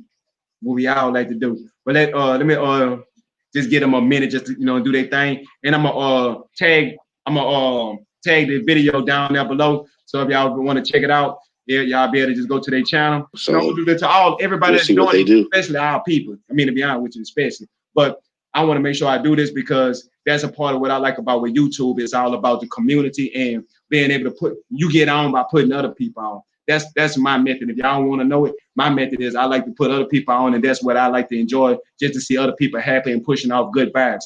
If I could push off a good vibe for you and I see a smile on your face, it made my day. Now I'm happy. I'm doing stuff. I like to stay in that environment and that threshold. Don't get me wrong. I like the console wars, but I didn't like that toxic stuff. I just like when a person was just more about this is why I like mine and I don't like yours, and they debated about it. But when they got toxic and all this overwhelming and doing all this stuff, I was like, man, people need to get a life because it's not that serious, to be honest with you. If you're a gamer, you're going to end up buying both. End of subject. But anyway, though, man, let's get ahead and see, get them a minute, let them run. I'm going to go re-up on my cup while I do this. Question goes the cup in the morning with Chuck. Basically the same question. I mean, for right now, yeah, you're gonna have like the same games from this gen before you start seeing like newer IPs like years down the road. I mean, I don't see nothing wrong with that per se because, I mean, think about it. I know it's kind of hard like to bring out new IPs because we got these next gen systems. So, I mean, you got something like to start us out, like hey, like give us something like to keep us busy till they get these new titles out or things like that. And of course, like what Dirty was saying. I agree with him, because it'll be a while before we get to see the newer titles and things like that. It's gonna take some a while for like, hey, like so they're ready to move on to the next gen system and things like that. So some of them are not going to be in a hurry just to upgrade, just of yet. So because we don't have any new IPs yet. So I mean, hey, like with the Series X, for example, yeah, you got backwards compatibility. You're not gonna have not much at launch, but you have something to keep you tied up until they get some new games out, things like that. So that's just my take on it. And another thing too, I think, and this is just me, you know what I'm saying? Just, since I've been gaming for a long time, for over 30 years, I believe that they should move forward with this generation, especially with first party games. First party games moving forward when these systems launch should not be on the last generation. I'm sorry. Like, yeah, I agree with that. Those games should be exclusive to the new system. If you want to play those games, then you need to, upgrade. You know what I'm saying? Third party, they can do both if they want. They can do both for a year, 2, or whatever. But your exclusive should mainly stick to the new console. I mean, that's just how it was back in the day when you had Super Nintendo and you had the Genesis. And Sega, when Sega moved on to the Genesis. Okay, hold on. I got to give my opinion about that. That's cool. I understand that. That made sense. Made past tense. What I mean by that is this generation here, now generation, is subscription services. Subscription services like Netflix, Hulu, Disney Plus, Amazon. We can go on for the list of names about subscription services because they know that's the future. It's paying monthly fees. Now, with that being said, it's not about the consoles no more. Because the consoles is the one-time purchase, buying a game, that one-time purchase. It's not even about that no more. It's about getting yourself in a position where you can pay for these monthly subscriptions like Game Pass. And what they want, you own Game Pass. It don't matter about which console that you own. So what they're trying to do is make it available through all consoles, and games is not attached to the console. It's attached to your gamer tag. And your gamer tag should be your reason that you could be able to go purchase the next Xbox first. Anyway, though, that's just my opinion about that. He should continue. They wasn't putting both games on each system. No. You know what I'm saying? They just moved forward. Like, I appreciate it, right? Nintendo was the same way. When we had the NES, we had good games. When the Super Nintendo came out, guess what? Super Mario World was not on the NES. Yep. It was only for the Super Nintendo. You know what I'm saying? So that's how they slowly start fading stuff out. You know, the NES. Okay, man, he making a good point, but I remember those days. I used to feel like that. The only thing that's different about that is this generation now is you can't compare this to that. That generation, when certain had a certain amount of power, it couldn't run on an older system. They could gut the game in half, like how they was trying to do at one point. Gut the game in half to make it retrofit on old systems. That's why when you used to buy like the 2Ks and matter of fact, even Call of Duty did, I think, on the older system, they cut out the multiplayer aspect of it, a campaign. I don't remember. I'm not a Call of Duty player, so don't try poking at me about misinformation. But I know that I remember when the 360 and the PlayStation 3 version of a Call of Duty or a 2K game, and it maybe even been Madden, was not the full game. You had to get to the next system because of the power, wasn't able to handle all the stuff. That's what the situation was. That's why those games weren't on the older system. They had more people on the older system. That's why they were still trying to gut the game to put them on the older system. Now they don't need to do that. It's just you buy this game, here you go. Take it wherever you want to go.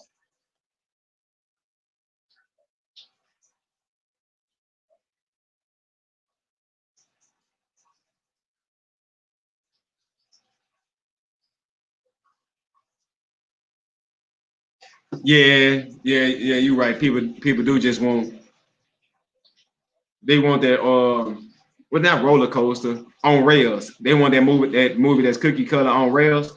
They already know what's gonna happen. They know what they're going to see. They already know what the ending is going to be. That's an argument that I be fighting against. I be trying because we talk about comic books and movies all the time. It's a big argument. A lot of people be like, they just strayed away from the comic books. That's not right. And I'll be saying, this not that version. This is a whole different story. Why? But they could accept a comic book, right? Now you have a comic book and they stray away from the original story and they make their own story.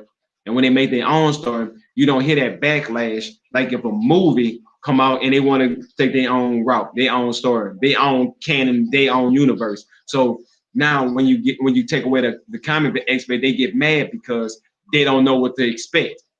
So I understand what you're saying. Because when they don't know what to expect, they be pissed off. This is not right. I don't like this. This did not happen. It didn't go this way. Some stuff I can understand. They saying they did something that made it worse, as in pleasing to a casual that might don't know nothing about it.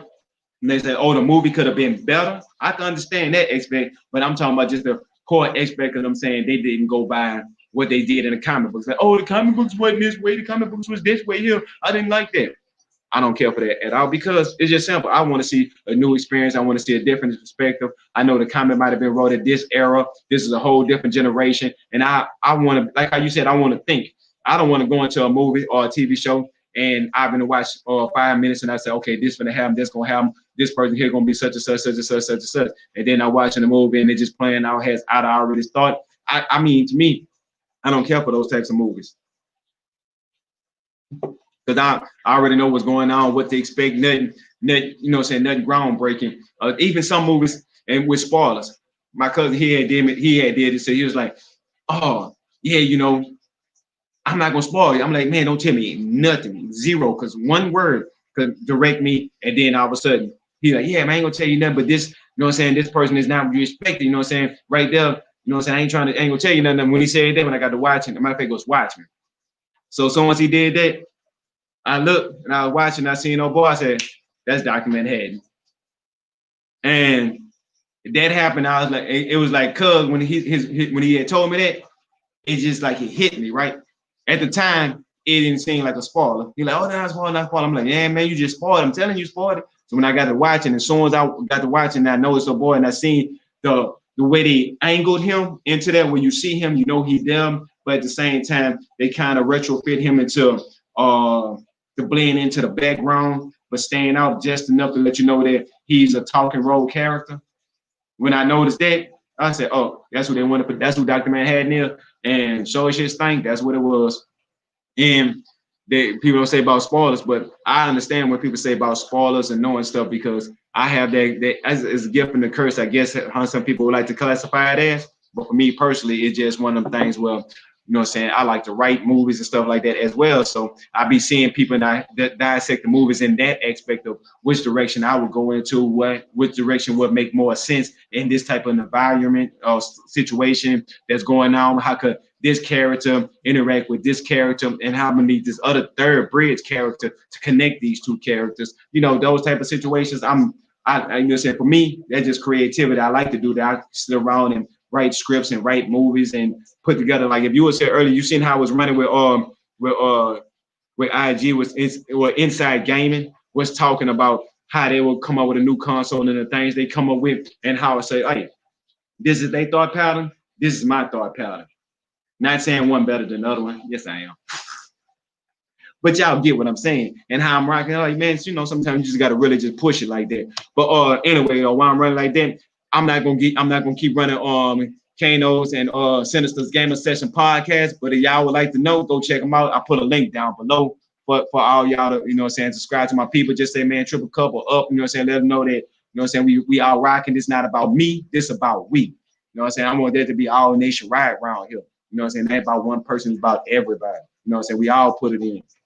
You know what I'm saying? CEO the whole clique, so we overwork ourselves. Yeah. You know, that's how we like to rock. But anyway, though, did we say something about, okay, with Black Panther, WandaVision? That was pretty cool. But down with you, me and WandaVision, I'm interested, but to me, it feels like they showing us the first episode. I don't know. I just have that feeling that everything we're watching with WandaVision right now, as we speak, is the first episode. It's not everything about WandaVision, and something about that is just something to me is saying they misleading us more than we like to admit that they are. It's like they're pushing us all the way into next generation on the cool, right? Like we seeing something, but we don't know what we're seeing. Like we seen Endgame, the majority of the previews was the first 15 minutes of the Endgame. They might have one or two little snippets, you know what I'm saying, for the long enough, but the majority of the preview, we're like, oh man, they're showing us so much of this movie and whatever like that. But it was misleading. It gave us direction. They didn't have to show you exactly what was going on. And I don't want them to do that. I just want them to give us the representation, to give us the vibe, the feel, and show us which direction they're going in. But when it comes to seeing the story, I don't want to be knowing everything that's going on before I see it. I want y'all to have me speculating and being a skeptic. And when I go there to see something, then they twist this, you know what I'm saying, they rip the carpet from up under us. Matter of fact, they ripped the dirt and they went so low. Give me everything. Yeah. That's what I'm looking forward to with WandaVision. So I'm not trying to go into so much depth. I'm seeing the little knick-knack stuff with the twins, and they talk about Magneto might make a guest appearance. Monica Rambeau, they showed on the preview, and what I'm hoping that everything they did doing is like what she was trying to project herself and everything like that was on the very first episode. But that's how that's just me personally. They might not do it that way, but that's what I'm thinking they're gonna do. Hopefully that's how they do it though. Hopefully that's how they do it. But let's see what else we got to go out for. Nah, I don't want to talk about no more.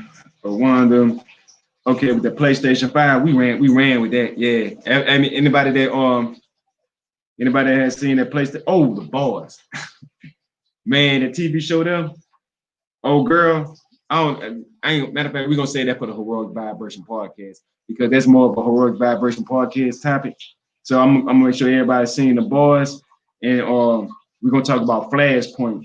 I give a little my opinion and stuff like that, but I don't want to really go into too much depth about Flashpoint.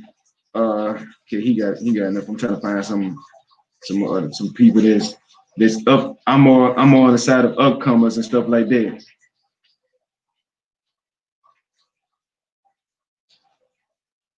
Meet the Thinker class. Nope. We don't need to say about that.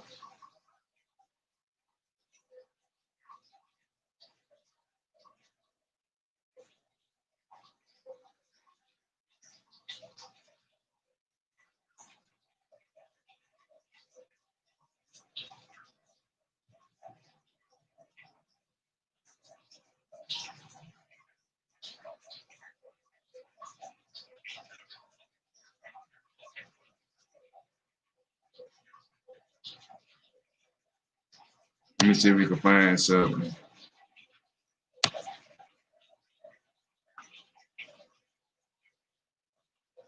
And man, oh, Kane, yeah, man. In fact, we could talk about little Kane. It's a little bit of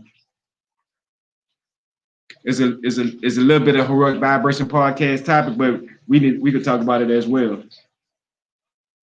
Technology.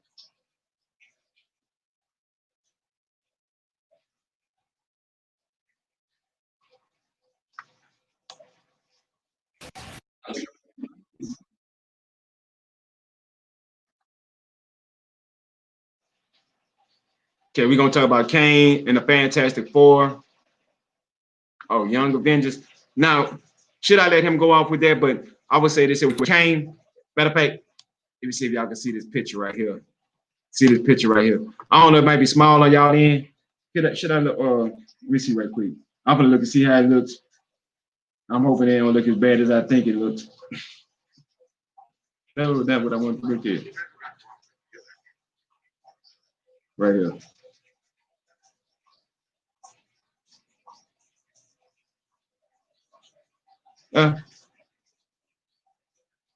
Guess what I didn't do? I'm glad I did stop. Right? Because I didn't do this here. I didn't do this here. I didn't share it. Let me come back in so I can share it again. I thought it was already was, but it wasn't. Bam. Now, ooh-la. All right. Basically, all right. I'm gonna put the mouse right there by his face, right? So I don't know how good you can see it because it looks small on my end. Let me turn it on my phone. Let me see if y'all can see it. Nope, can't see it. But anyway, I'm gonna play a video. But the dude he off of Lovecraft, that's supposed to be Kane the Conqueror, right? So let's see what they're gonna say about him being Kane the Conqueror. Now, tidbit, if y'all don't know who Kane the Conqueror is here on Marvel Villain, he's supposed to be the next Thanos, right? He's not Galactus. He like, I say him and Dr. Doom is a good toss-up. But my perspective of being the next MCU big bad. So I could see him being the next big bag, and then the next 20 years, then we get the Galactus of what we need, because right now I don't even think technology today can give us a true Galactus. But yeah, the dude, he was on Lovecraft, he's supposed to be Kane the Conqueror. And when he was on Lovecraft, I mean the acting skills, he got the acting chops to make you be like, okay, yeah, I could, respect this actor, right? I think he could hold the role of Kane the Conqueror, basically. And with that being said, if people don't know who Kane the Conqueror is, he's a person that's from the future, that's a time traveler that try to manipulate time and conquer the timeline and stuff like that. With that being said, that means if this dude is playing Kane the Conqueror, he's a distant relative of the Fantastic Four out of not Johnny Storm. He is who played Mr. Fantastic. So if he running on Mr. Fantastic, right? So with Mr. Fantastic, Kang is his descendant. So if y'all get what I'm trying to say, that means Mr. Fantastic is probably gonna be black. Now, with that being said, let's see what they got to say about Fantastic Four, Mr. Fantastic being race swap, I guess, because that's the only thing that I can see, because it's a kind of fact that he's a descendant of Mr. Fantastic. A big bomb dropped on us. Deadline reported that right Jonathan Majors has been cast for a role in. All right, right there, him right there, a great actor, right? Now on him playing, I mean, just his face. And when I was watching Lovecraft, and I was like, you know what? He kind of give you that, you know, when you see the Marvel characters, they kind of resemble the character, and he gives me a good resemblance of Kang the Conqueror. To be honest with you, so to me that's a good pick. But let's see what he got to say.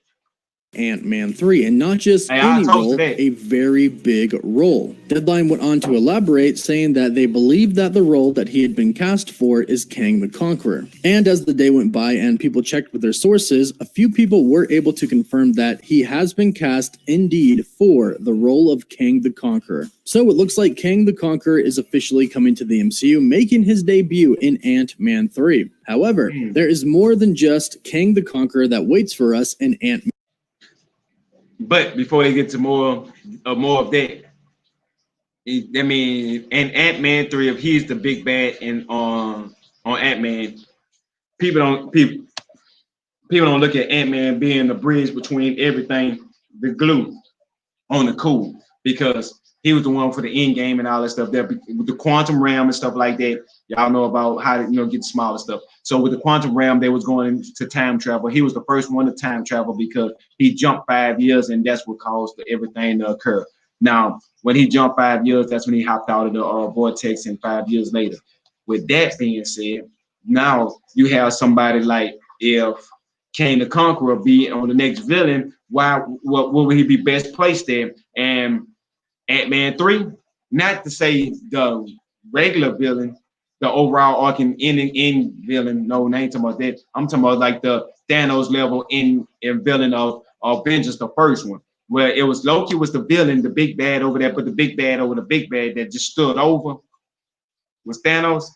Yeah, that's what I think. I think that's his role in Ant-Man 3.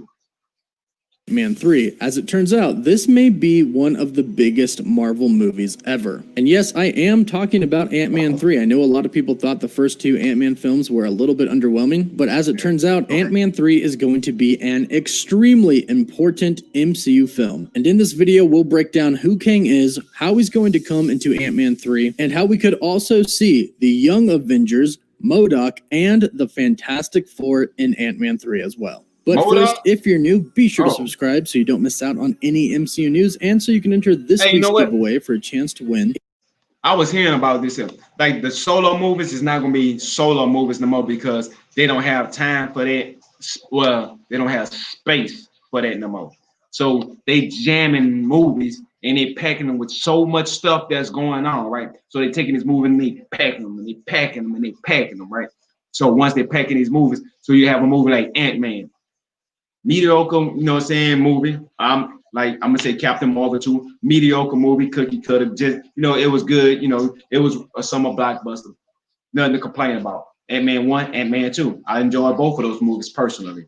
I ain't even going like Shazam. I enjoyed that movie. I went in there expecting, that's what I went in expecting. I got exactly what I expected out of that movie, and I was cool with that.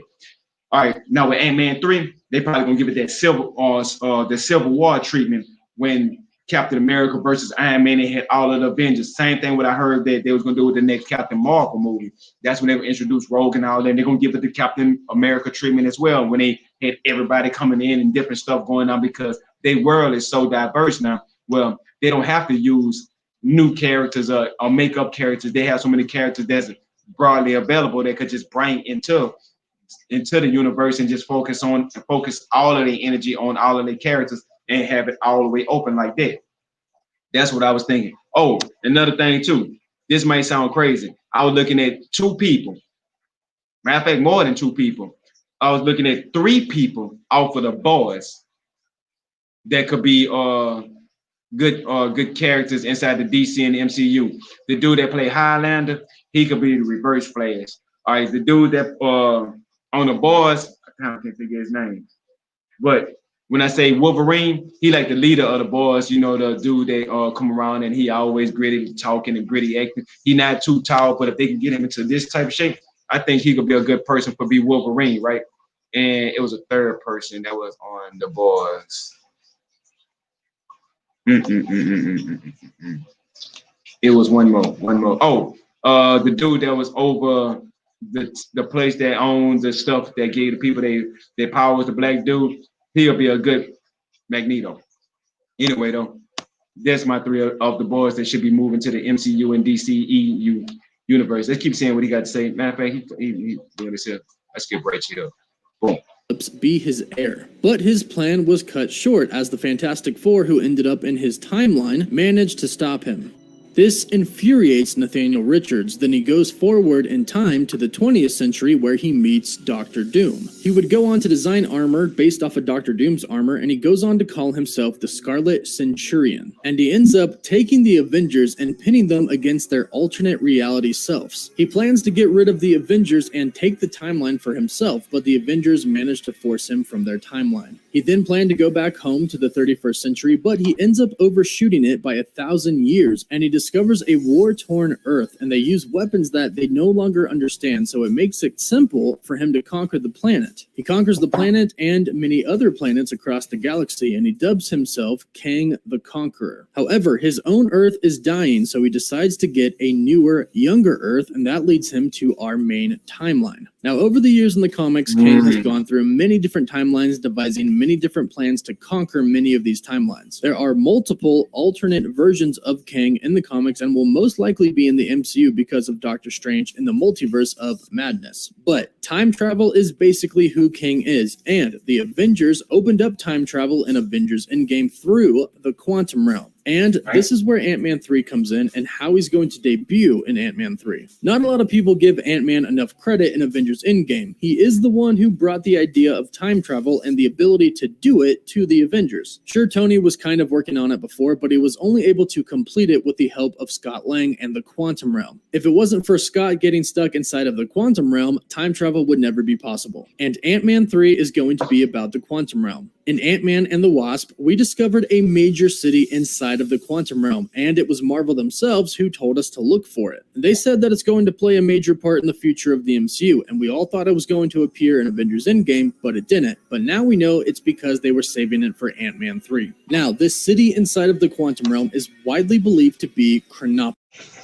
Hey, I was looking at this city right here, but I've been hearing so many different types of speculations that, oh, that might be the lair for Dr. Doom, that been the lair for Kang the Conqueror. They was like, oh, this could be this could be that. There's a whole bunch of different things that the Fantastic Four could be lost inside of this bubble. But I don't think that they're gonna use that because it's too much speculation straight to that, right?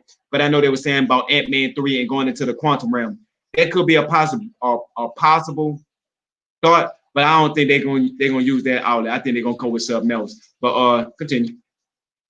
It has a dome over it, much like it does in the comics, and as we can see, it's a very big city, much like it is in the comics. And Chronopolis is Kang's base. It's his city, it's his home. From this city is where he rules every one of his realms that he has taken over. And the fact that it sits inside of the Quantum Realm makes perfect sense. The Quantum Realm sort of exists in between time. From the Quantum Realm, you can go to any time period that you want. So for somebody who takes over timelines like Kang, it's a perfect base. Now, since Kang has been here and he has a city of Chronopolis.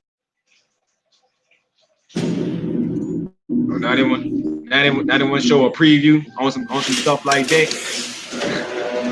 But I'm gonna go ahead and switch over from the deck for time to did it. that's the original. That ain't the new Monopolis, he definitely has noticed the Avengers using time travel in Avengers Endgame, and this is how he's going to come into play in Ant-Man 3. If, after the events of Avengers Endgame, there is going to be anybody who is going to be exploring time travel through the quantum realm, it's definitely going to be Scott Lang, Hank Pym, Janet Van Dyne, and Hope. Especially after Janet Van Dyne, after being trapped inside of the quantum realm for many, many years, came out with basically having powers. So this is something that they're definitely going to be exploring in Ant-Man 3. My thing is, how are they going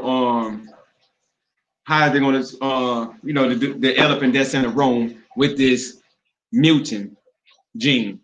Now, if she gonna be a mutant, is she gonna have, like, if they're gonna just say, oh, your X gene was activated inside the quantum realm? Is they gonna say, okay, in a time rip that distorted everything? Because they could say, hey, regardless of the fact, anytime they went back in time, even if they placed stuff back where it belonged, they did stuff that stepped on something that changed the back timeline. Well, if they're going to say, well, mutants was here all along and we were just seeing stuff from this perspective, they not, you know, saying when they were saying, oh, well, y'all have this going on, that's just not saying that's everything that's going on. I mean, they can always run with that aspect, that just to say that, okay, mutants was here at the same time, and they could run different storylines and saying like, oh, this is what the X-Men was doing at the time period when this was going on with the Avengers. They could just they could pre-post stuff like that and have it going in that direction. Was good with it. And that way they can go in that direction and just keep going, so we can see like, oh, like how the comic books was, where you'll see like the Incredible Hulk fighting on the ground and this stuff going on. All of a sudden you see Thor going across the screen, just going across and they say to follow Thor, go check out this comic book X, Y, and Z. So now you go follow Thor and you see what he was doing in that exact same period of time. And you know, it could be vice versa and stuff like that. So they could say, oh, with the X-Men, this was going on at this period of time. That way they could bring those movies, and then they could come back with, now they keep up with, okay, this is what's going on now, right? So now you have this period of time, and they just kind of like backtracked and showed you everything that was going on with the X-Men and the Brotherhood and the mutants in between the time. And then all of a sudden they could show them, like, matter of fact, how they did the ancient one. They were showing her how she was fighting against in the first event. She wasn't in the first Avengers movie when she was fighting against Loki and stuff like that, but they showed her in Endgame when they went to time travel, and they said, oh, she was already there doing what she was doing. They just showing it from her perspective of what she had going on. That's what I want to see when they bring in the mutants. But let's continue with him with this. And while doing so, they will run into Kang. And since Kang will most likely be in the main timeline, there's a very good chance that Kang will follow them out of the quantum realm into the main MCU timeline. And this is where he will start to have his beef with the Avengers, if he hasn't already at some different point in time. But this would be a perfect opportunity to start Kang's hate. Oh, and know what else too they could do with that? On top of that, they could have on Ant-Man 3. On Ant-Man 3, they can have it with there you go, let's see it. On Ant-Man 3, they can have it with I can't think of her name. The lady that was trapped up in the quantum realm, Hank Pym's wife. So when they go up into the quantum, they're gonna go back. The reason why they're gonna go back to the quantum realm, and she could say the reason why they was going to get these Pym particles so they could bring it back, and the reason why they was doing it because they had to go into and do a retraction thing. With the army and the material, they got to go in to go rescue somebody. Well, they're going to go rescue the Fantastic Four because they're being captured inside this place and by Kang the Conqueror, and they could go back on Ant-Man 3. They don't even have to do no Fantastic Four movie, and they could just kind of have do a little flashback of when they all got their powers and how they got teleported into the quantum realm. Instead of going into outer space, getting their powers, they went into the quantum realm, and the quantum realm stretched them out and pulled them back in. So now they still have their youth because of their age, and then once they came in and then they could have they pulled out. So now you can still have a young Reed Richards that was born in the 40s or the 60s, and then you can have it more like this, a family that's placed out of time. So now you had a Fantastic Four that's out of time, that's still trying to adjust to this time period. You don't have that inside of the MCU yet. That would be a good family bond with the Fantastic Four. And then especially if you have it, Reed Richards, that's his name. Reed Richards to be black now because of Kane the Conqueror is supposed to be played off of the dude off of Lovecraft, and you changing the roles like that. So once you get Kane the Conqueror, that means you're going inside Kane the Conqueror. They've been the capture the Fantastic Four, and you can have it where they had a battle or whatever like that, and then you can show with Ant-Man, with X, Y, and Z, and then, so they got their powers, and boom, now you can have them escape or whatever like that. And once they escape out of the quantum realm, that's when Kane the Conqueror was able to track them and follow them into the main universe. Now that's when you have this attract, because you have a split inside of the in the quantum realm where you seen where it was a tear, and that's how Kane the Conqueror is able to escape out of there. And this whole thing is now he found this new world, this new birth of a world that's been rewritten by the Avengers, that it sits outside of his natural realm where he don't have to worry about the time people coming to bother him, because he took care. He going to go take this out of the existence or whatever like that by he going there and he taking over this out of place timeline. And what I mean by that he ain't worried, the time remnants is not worried about him going after him for messing up time, because he's taking over. They giving him the will of taking over, like they call them weeds or whatever like that, like timelines that don't belong. So they let him, Kane the Conqueror, out to go destroy this timeline or whatever like that. So they give him, stuff like that. It's so many different ways. I'm just shooting stuff out there of why he could be out there and how he can come into this main MCU universe. Well, that's my thoughts on Kane the Conqueror and how I feel. Let's see if we got any more to say about it. For the Avengers. Since Kang already has Chronopolis set up inside of the quantum realm, that means he's most likely conquered many different... Yeah, and conquer many different dimensions and stuff like that, or he could be stuck inside of the quantum realm. That's where his place, and then he just trying to take them and bring that over into the main universe and take over the space of the main universe by using his place to, whatever like that. They could think about the right terminology for it, but you get when it two places can't have it the same place at the same time, so one will take over the other one, basically.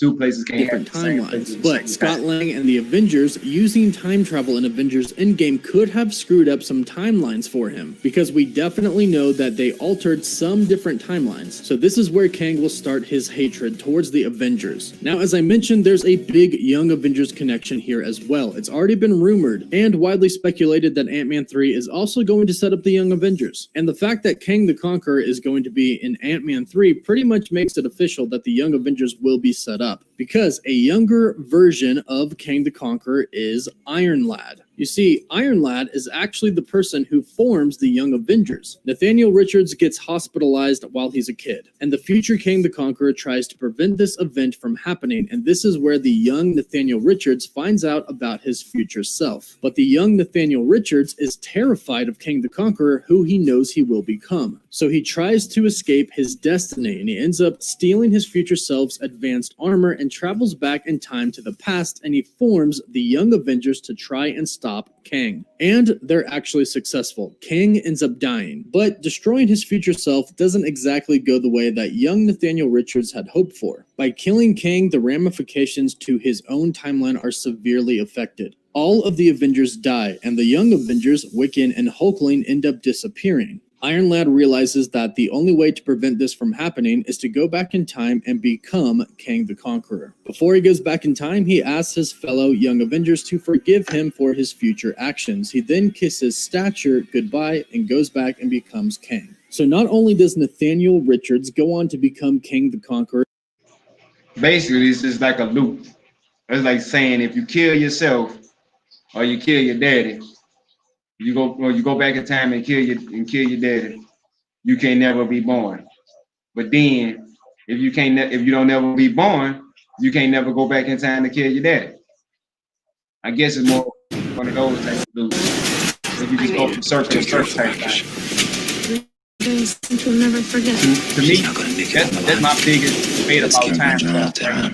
We always talk about how time travel work. And I be trying to tell my people, like, man, time travel don't work like how you saying it work. At least my concept of time travel don't work like this. The RPG mobile hit of 2019, now cross-platform on PC. Same great gameplay, all new animations and textures. So in a multiverse, the timeline. You think this is big news? Yes, we do think that's big news. But man, what's good with Kim? Man, look, check this out. I always say time travel work like this.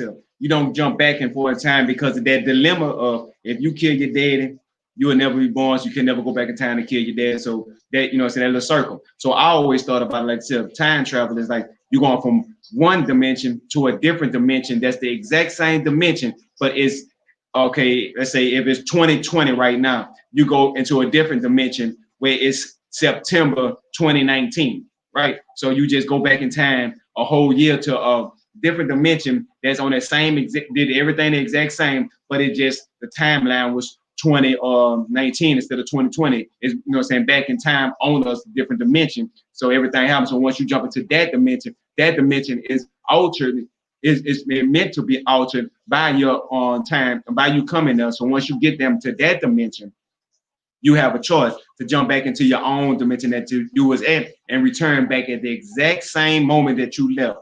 Or you go into a different dimension that's on the same minute scale as you would have left. So a person that aged, you age right along with them when you move back into your regular timeline. So if you left and you've been gone for an hour, you want to go back to your original timeline, you have to go an hour into the future of your regular timeline. So that puts you in a different timeline. So once you leave your original timeline, it's impossible to come back to the original timeline because of the information that your brain obtains will make any timeline that you go into will be an alternate timeline than the original timeline. That's why I think about the multiverse. That's just my theory of how time travel works. Some people think about the jump back and forth.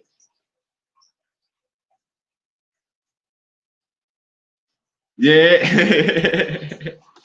But yeah, man, let's see what they got to say about let's see what they got to say about the new You have no idea. Do I have some tea for you? And I got to say, that Kevin Feige, he's been quiet for too long. But when he starts to activate, too much news going you really can see that he's playing at a different level than everybody else. It's interesting because just a little sidebar here, the DCEU has really invested in this multiverse idea that they're going to just have all these different versions of the same characters and let their talent explore the paths that the talent wants to explore, which is interesting, particularly when you get a Joker or the Batman, or, you know, there are a lot of bright spots in the DCEU.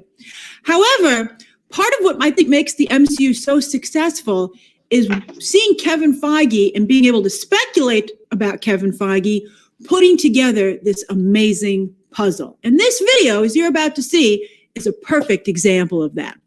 All right, so Peyton Reed, that bastard, it looks like he might get his hands on the Fantastic Four after all. You know what I always tell you? The squeaky wheel gets the grease. Because yes, after delivering not just one, but two subpar Ant-Man movies, it's criminal how good the Ant-Man and Wasp trailers were, but yet how underwhelming the actual movie was. And those are two of the lowest grossing movies in the MCU as well. And that was despite, by the way, having an amazing cast to work with, really strong cast. And Reed, who, by the way, Disney just tried to, you know, is just trying to solidify his career by having him direct an episode of The Mandalorian for season 2, somehow, after 2 failures, or at least 2 he gets his contract renewed for Ant-Man 3, and then he promises everybody he's going to over-deliver. Now, understandably, we were skeptical of that promise. But now, we can see that Kevin Feige is giving Reed so many wonderful toys to play with that even Peyton Reed couldn't mess it up. Because the casting of Jonathan Majors as Kang the Conqueror, it hasn't been totally confirmed he's playing Kang the Conqueror, but I'm going to point out to you why I think that he's like, I think that's why there's a bit of an asterisk on that. You know, if they don't, they'd have messed up. Deadline says that sources say he's going to be Kang the Conqueror, or maybe like kind of Kang the Conqueror, and I'm going to explain to you why I think that might be the case. But anyway, several rumors about Ant-Man 3 begin to come into focus. Let's discuss. So I've heard from my sources that Marvel has written 2 scripts for Ant-Man 3, and this gives you a picture as to how franchises are developed. Because we've all been talking about Star Wars not knowing who the heck Rey's parents are. But for Ant-Man 3, Kevin Feige had 2 scripts written. One draft that introduces the Young Avengers, and another draft that introduces the Fantastic Four. Oh boy! You can already see this is exciting. Kang the Conqueror is, of course, connected to Hold up. See how they just said that? Now just imagine what I was just saying, how they could intertwine together on the next Ant-Man 3, where they could introduce the Fantastic Four by them having to go into the quantum realm, like I was saying, to for Ant-Man them to have to go rescue the Fantastic Four. That's why they was going to get those sim particles and stuff like that when he got trapped inside the quantum realm and got pushed out 5 years later. And then with the Young Avengers, you got the 5 years later jump gap, and that means his daughter is grown. So now, then you had Kirk, the dude that played Hawkeye, his daughter. You know, all of them gonna be at the perfect age by the time that Ant-Man 3 come out, so there could be an introduction to them. All they have to be is a small little role and more of a setup for them. Same thing with the Fantastic Four. Setup, show that they would how they got trapped in the quantum realm, boom, and why she got to go save them, how she basically escaped, and how she played it cool to make it look like she wasn't running and trying to escape, and she was just doing what she was doing, but it was all about perfect timing and how she met up with him and stuff like that, to give it more of a depth to how her escape really occurred, that she really escaped out of this, and she didn't want to, you know what I'm saying, she was trying to explain to him, and then how she was around the Fantastic Four, and how they ended up with powers at the same time she ended up with powers, because they can go back in the past where they was already working together and they ended up in the same location, because they might have had went to the quantum realm, or you know, they could have all types of things where they're showing where the old Ant-Man and Waltz beforehand back in the days, and how they could put together like how he was a part of the Ultron, you know what I'm saying, when they was making Ultron, and they could bring Ultron back, because they need to try to kind of scrap how they did Ultron and reinvent who Ultron is, and have them like they could bring him back, but this time bring him back and make him a real Ultron, where he ain't like how they did him on the second Avengers, because that was a disgrace for Ultron fans. But anyway, they could bring him back, and this way they could have him as a threat, but not a constant threat. But he's a threat that comes in and out, and he could be a part of the, you know what I'm saying, in and out of there, like, you know what I'm saying, like they show Dr. Doom and stuff like that. They can always have all this stuff. They say over-deliver on Ant-Man 3.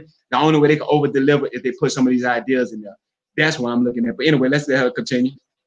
To both of those groups of characters, and Marvel therefore could have either picked one of those drafts or maybe decided to do some sort of combination.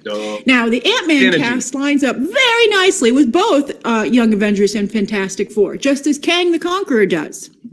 Cassie Lang, of course, has now been aged up after the blip and is the right age to become stature, following in her dad's tiny and big footsteps as a founding member of the Young Avengers. Yeah, I like that point. I don't know. I'm worried about moving on too quickly from Paul Rudd in the role, and Evangeline Lilly has not gotten to really stretch her wings at all.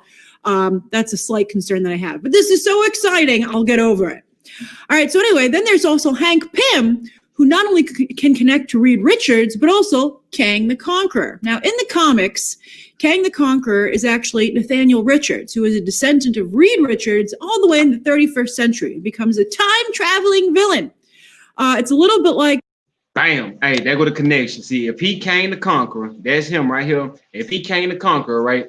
So, look, y'all see this here, right? So, if he gonna be Mr. Fantastic on the Fantastic Four, if this Reed Richards, Mr. Fantastic, therefore, if he is related to him, should I say Mo? Like half a dime. The Legion of superheroes. I'm blanking on the name in DC. So you know, DC.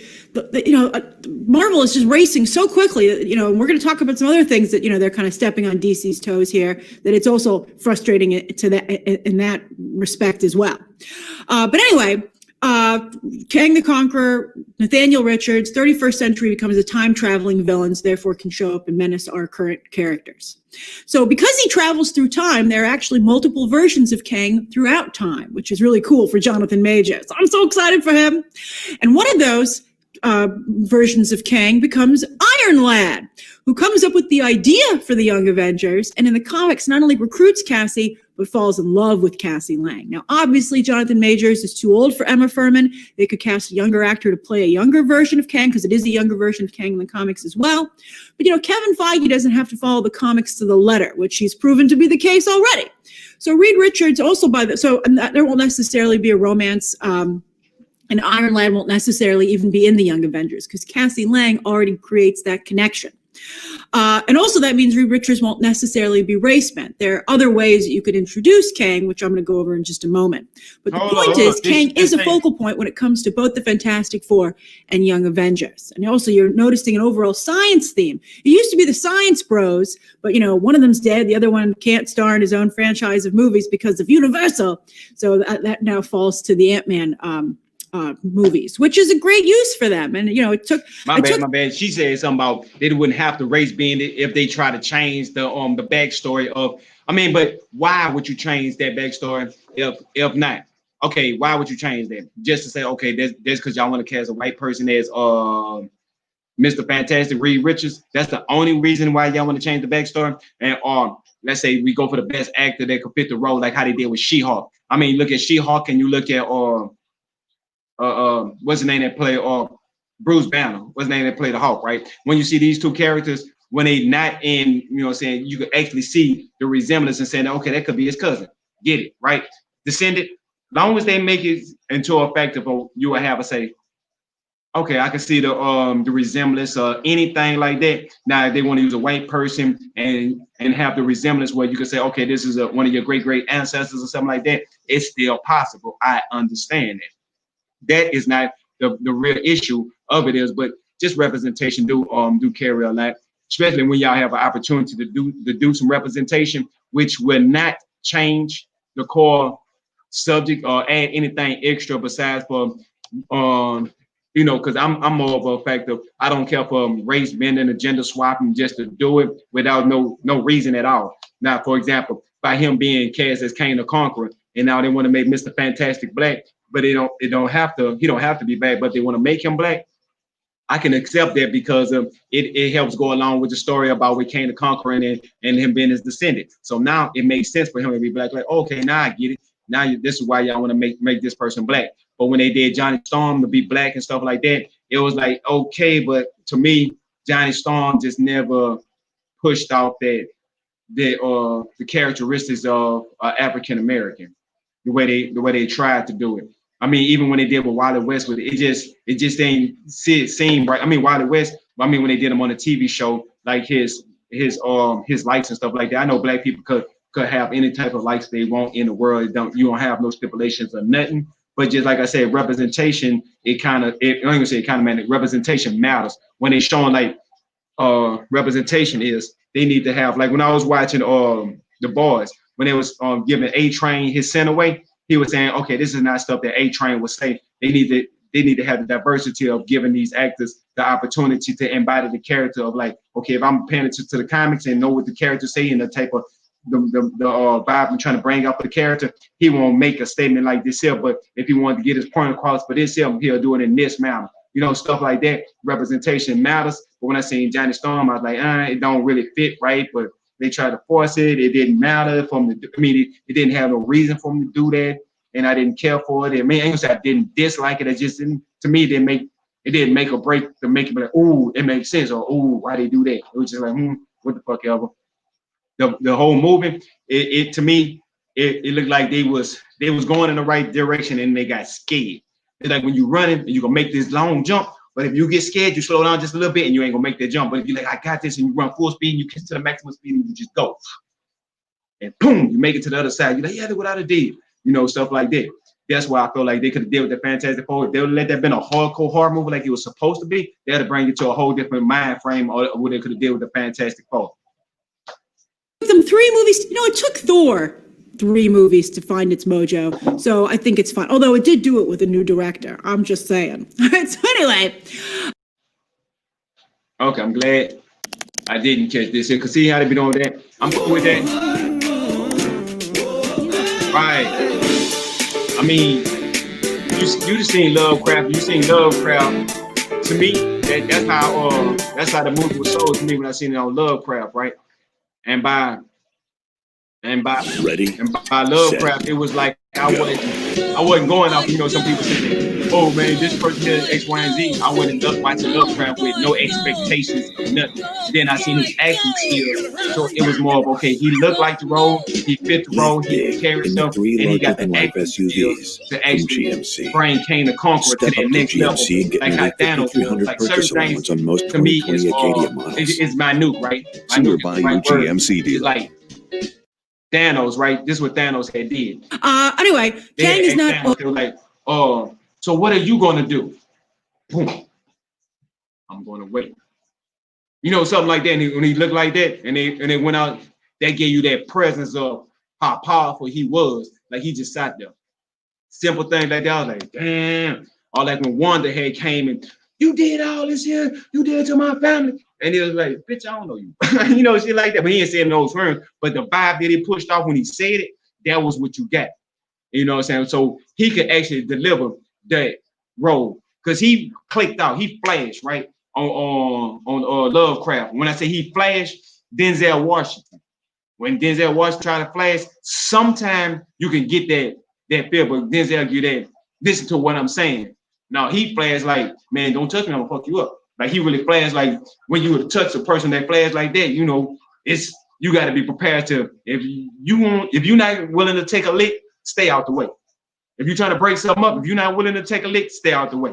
Because he clicked like that, and that's how I felt. Because I'd have seen people click, I'd have seen people really click, and he was the best representation of when I seen somebody actually flashing and how their mind operate the way they go. He gave a great representation of that. And when I seen that, I was like, you know what, this dude can act for real because he, you know, is acting, and he gave a real flashing moment. I had to give him his props from that moment on, and then watching his acting skills and the way he was doing things. Now, the scene when his uncle passed away, I kind of felt that the music helped it out a lot. And it was, to me, it was too long. And if they were going to do it too long, I think for me, they should have, if they were going to drag it like that, they should have gave him that, he should have hit that pause freeze. Like when you see somebody die and you just lock up and your body freeze. You know how she just looking like that? And she just, and you just stop for a minute, or how you looking, and you just stop for a minute. They should have had the confidence of having that role where in a movie how to just pause and let the movie play and the music go, and he just stand there and he just look. That's if they would have did that and showing up all the movements and stuff like that, I think it would have been a hell of a lot better of a scene to make you got, you know what I'm saying, really be attached, because the expressions that he pushed off, he didn't have to, you know what I'm saying, physically move around. He could have just showed it through his expressions of a pause, blank look, and then kind of, you know, did that, like, you know what I'm saying, like he ain't trying to, just, you know, and I think that would have kind of gave it that extra, But besides that, I give him damn near in the next 5 years, he's gonna level as Denzel. Always a villain. Think more of a Loki, Magneto, anti-hero type of character. And by the way, in the comics, Kang sometimes looks so cool. I don't think they're going to make Jonathan Majors wear that blue face. That's a good point. The anti-villain thing, they'd have moved off their anti-villain, at least from what I have seen, and it's more of a perspective. Okay, Spider-Man Homecoming, the Vulture, he was only the villain from perspective. You like, okay, he doing this to take care of his family. He not trying to be no, I'm gonna take over the world criminal. I'm just trying to I got a hustle. I got a little hustle going on. I'm trying to make a little money to take care of my family. The Avengers, Tony Stark and everybody else, all the money he was making, the investment that he made to do, they ruined him. And then look how they stepped on him like he was a bug and stuff like that. And things like that, I can understand why he did that. Or Daredevil, when they did the Kingpin and how they both was trying to reshape Hell's Kitchen. Those type of things, I can relate to it. Even when I said Harlem, let me go to Luke Cage, when they had Bushmaster, his whole perspective of why he was doing what he was doing. Okay, he was a little bit more brutal, but he was like, okay, he had to get to what he had to do for the revenge, and the reason why, because of his mama and stuff like that and what they are doing. And I can understand it. So for me, it was more about which perspective you're looking at. If you looked at how they ended with Luke Cage, he could be actually the villain now, but it just depends on your perspective of how you look at it. who else was an anti-villain? I was talking about okay, wait, what else was because basically Captain America Civil War, Zemo, when he came out, his whole thing was the inside breaking them apart because of what they did to him and his family and the consequences of that. You know, Thanos, his whole thing was the overpopulation of the whole universe is it can't contain all the, you know, saying all the resources. Is we have to slow down and break it. They have people that think like that. I get it. He's thinking about the majority in the long term over the right not justifications of it. And he feel like he's the only one that's strong enough to be able to accept the fact that he wiped out half the population just for the rest of the population to live and be able to, you know what I'm saying, manifest. Or what else? Okay, but Spider-Man 2, Far Away From Home, with Mysterio, you know, he was super villain and wanted to be a villain. He was flamboyant, like, you know, that was that, but I could kind of put that in perspective for myself. But he wasn't he was more of a villain than an anti-villain. But y'all get what I mean by like these anti-villains and more about Black Panther. Last but not least, Black Panther. Like how they did with Killmonger. After I watched the movie, I related more to Killmonger than to Black Panther of his reasoning. And then when at the end of the movie, when Black Panther even himself had to come to a reasoning of what Killmonger was doing and why and what happened and what went on. So if you seen it from the Killmonger's perspective, you would have been like, oh man, that's messed up. I see why you're trying to do it, and you find it, and then this is how they treat you, and you did all that. You wrong in just it's certain things, and all he was doing it because he wanted to be accepted. And then once he seen that his acceptance, that he was like, fuck y'all, I'm gonna, you know what I'm saying, take over y'all, and y'all think y'all doing better than the rest of the world, living up on high horses. And he really felt like that. So he was like, you know what? We're gonna spread the wealth around. This is what I want to do. And they didn't want him in there just taking everything and just spreading it equally, because it made them feel like that was gonna take away from their security. I mean, it wasn't about what the other people was gonna have. It was just, they felt a false sense of security by holding this information just for themselves. I mean, the same thing how it is in the world today. They have people that have money. They don't want to see the average person make money because they feel a false sense of insecurity. If people start getting money, that they're not going to be rich no more. Or more people start being able to live comfortable or being able to survive, that they're not going to be able to be taking their fancy trips and being able to buy whatever they want to buy and go where they want to go when they want to go type stuff. But I'm not going to talk about that right now. Paint stuff. We can't keep having characters, actors of color have to paint themselves to be in these movies. That's not going to be good. But he has a lot of cool floating devices. He's always flying and floating through the air. I love every time I see Magneto do it, be it Ian McKellen or Michael Fassbender, and I'm excited to see Jonathan Majors do it as well. He's going to look so cool. I can't wait. And by race bending the character and putting him with all these super scientists, playing up the scientific aspects of Kang, the MCU beats, and also, do they need a Dr. Doom? Although I have to say, Kevin Feige's such a purist, Dr. Doom will show up. And because Kang is supposed to base a lot of his own stuff on Doom as well.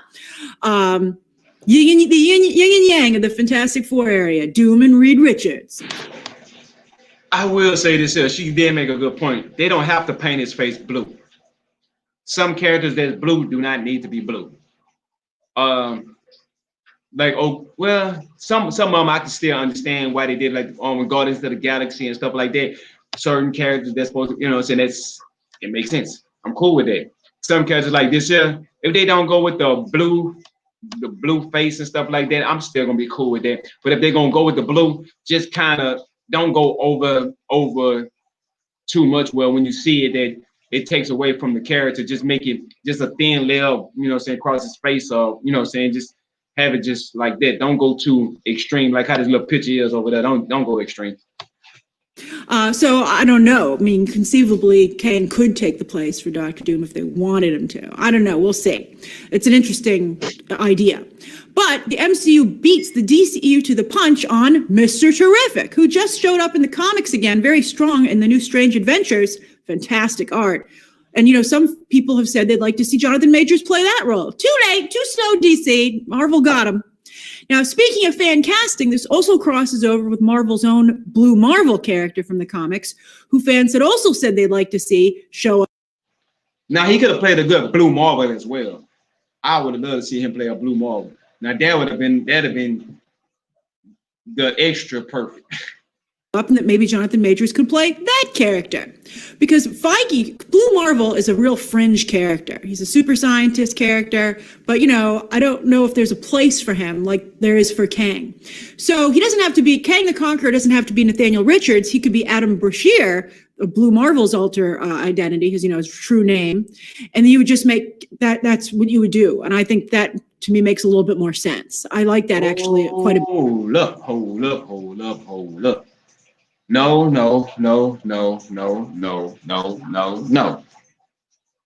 Horror Vibration Podcast, I'm gonna find a way to clip this here, do something. They're gonna have to see this here because we're gonna have to break this down into details. Why is a good bad idea? Anyway, though, let's see what else a good bad idea that she got coming out. Bit. And that would mean that's why Deadline said it's not specifically Kang the Conqueror, because it's not Nathaniel Richards. It's maybe some other character, maybe Adam Brashear taking that over. I think that would be a good way to go, quite frankly. All major movie franchises, as we've been seeing in the news lately, need to really work on their diversity. Not only having characters of color, but giving them good stuff to do. Marvel, of course, was just dealt a tragic blow by the death of Chadwick Boseman. And I think that bringing Jonathan Majors in is a quick, strong, and respectful fix to that situation. Because, Shuri, as I've told you, is taking over the Black Panther mantle. I'm hearing that from. Y'all hear that? She's saying Shuri's gonna be taking over the Black Panther mantle. I said that's possible, but the only way they can make her to be on Black Panther 2, they have to introduce her into the MCU movies more before Black Panther 2 come out. They have to have her in a steady role and people seeing her.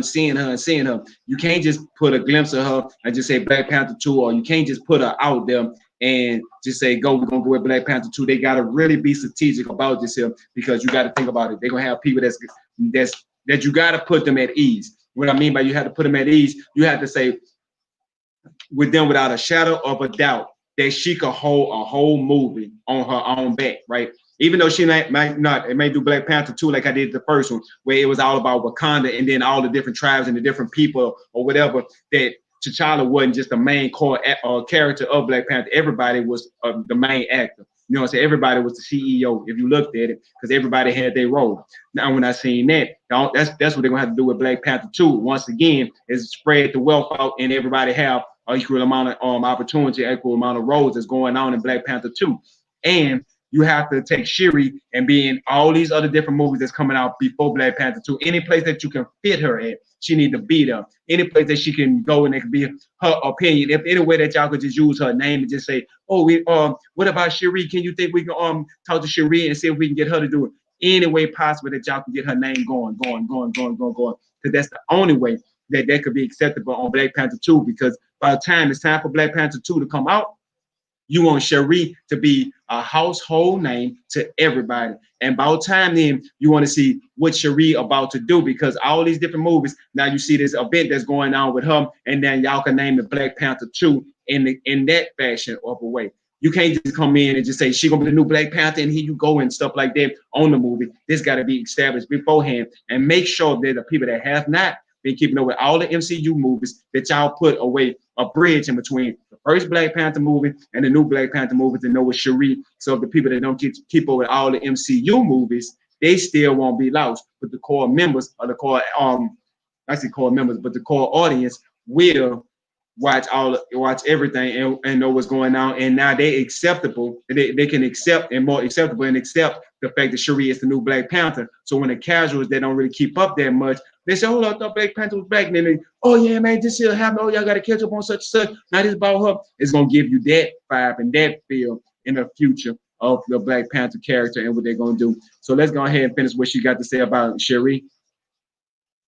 From my sources, it was always the plan for her. I told you in my video that I thought M'Baku could be leveled up to make a two-hander, but Shuri will be the Black Panther. Some of you were upset that there would be a lack of a strong black male character in the MCU, and now you have Jonathan Majors, who I think definitely will assuage any of those concerns. I've been praising Jonathan Majors since I first saw him back in his debut role in Hostiles in 2017. It's a small supporting role, but he has a killer scene where he made me cry. He's so talented. His star turn, of course, in Lovecraft Country. Wow. It obviously put him at the top of every studio's wish list. I said that. Man, that show is the truth. I was talking about that earlier. Talking about how good Lovecraft is. Man, right now, it's my must-watch show.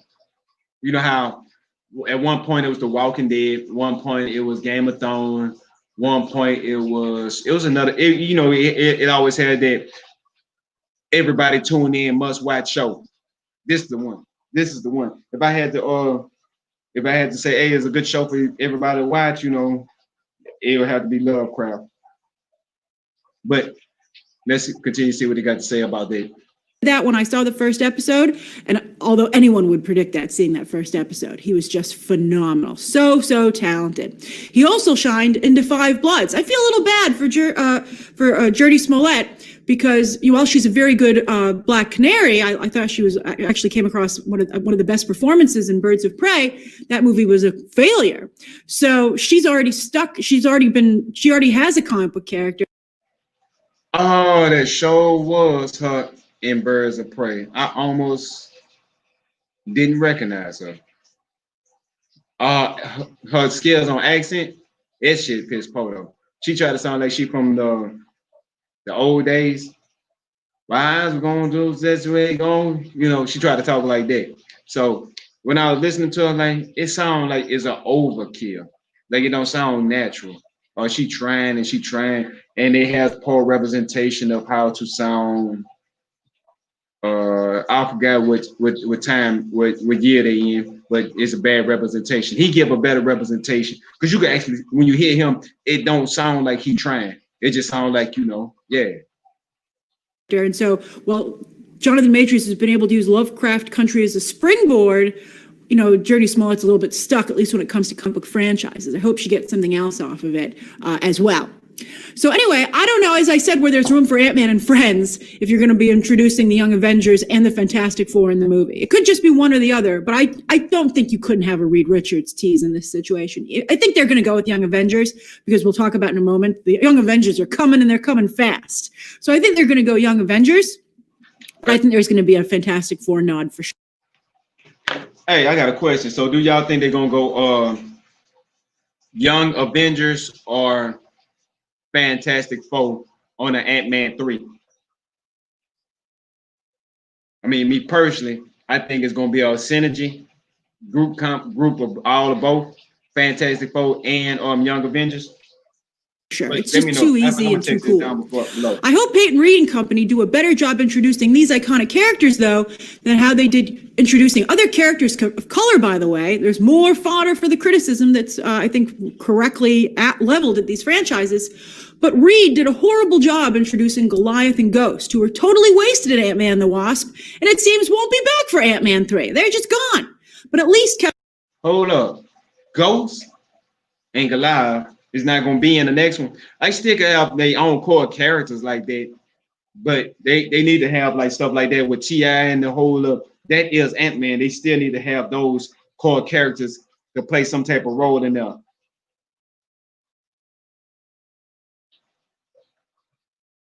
Kevin Feige, we know, has big plans for the Fantastic Four and also Young Avengers. So those they won't just disappear. I mean, the Young Avengers are already popping up like daisies across the MCU, as I've been reporting to you for some time now. Stature, already here. Miss America, set to debut in Doctor Strange 2. Hulkling could debut via the Captain Marvel Secret Invasion storyline. Wiccan and Speed are debuting in WandaVision. Kate Bishop is coming to Disney Plus in the Hawkeye series. Speaking of Disney Plus, Patriot could show up in Falcon and the Winter Soldier. Kid Loki in the Loki series. I've in fact heard rumors of that. From my sources, they've heard. I can't confirm it, but it's in the mix. And now Iron Lad is also in play. I don't know if they even need to do Iron Lad, as I said, but I think that there's a strong hook with Kang. We'll see what they decide to do. So what do you think? Do you think that Ant-Man 3 is too crowded? I mean, it could be a Civil War level movie, and with all these cool new characters being introduced, who cares? It's going to be awesome. And do you think Peyton Reed can pull this off. I say that they're such great characters, he couldn't possibly mess it up. But you would think, how could he mess up Goliath and Ghost? And yet, here we are. I even thought Michelle Pfeiffer was wasted in Ant-Man 2. It was annoying. I'm really a little concerned, but we'll see. At least these characters go on to live elsewhere. The way Black Panther himself was introduced in Civil War. Yeah. I'm just happy for Paul Rudd and Evangeline Lilly to be in the stars of such a major film. They deserve better than what they've been getting in their solo movies. And please stop making the Wasp a wet blanket. She should be fun and exciting and cool. Evangeline Lilly looks so great in the role. I really want to see her, stop being annoying. She kind of remind me of on the TV show Supergirl's sister with that straight, you know what I'm saying? Got that veil like this here. And you just see straight forward. You don't see nothing around here. Your peripheral is here. And you just going straight forward person. That's how she is to me. All right, so anyway, I'm also very happy for Jonathan Majors, a fantastic talent. All right, share your thoughts down below. Subscribe today. And of course, as always, you can check out some more videos right now. With, Trevor Nolan and stuff like that. No. Find the world is new. Again, at Chevy, we'd like to take you there. Yeah, that's what y'all doing. The coronavirus pandemic has been devastating for a number of industries. The sports industry, the restaurant industry, and not to mention Stouffer's line of frozen back dinners. And Corona has been especially bad for travel. I mean, at the beginning of the outbreak, the biggest trip most of us could take was from our bed to the toilets. But gradually, people have started to realize that they can still go on trips. They just have to do it a little more old school. A five-star comeback. Motels seeing a surge in business as more Americans look to social distance during the pandemic. Motels may seem like relics of a bygone era, but not in 2020. I prefer this over a hotel. I can just walk straight to my room. Everything's clean. I'm not touching a lot of things. Many of the motels offer their own little kitchenettes. So you're self-contained in that area too. You just go out, get your groceries, come in and stay at home. Motels are sort of built for pandemics. One of the reasons they're becoming more popular right now is because you don't have to walk through a crowded lobby to get to your room. You don't have to get on an elevator. We're at a Motel 6, by the way, and your air conditioning unit is your own, so you don't have to worry about the virus spreading through different rooms. Yes, good news, people. You don't have to worry about coronavirus at motels, which means now you can spend more time worrying about whether the drug deal in the next room is going to go bad. I think that's a pretty fair price for 10 kilos, Mr. Scorpion. Please just take it. I also get one. Yeah.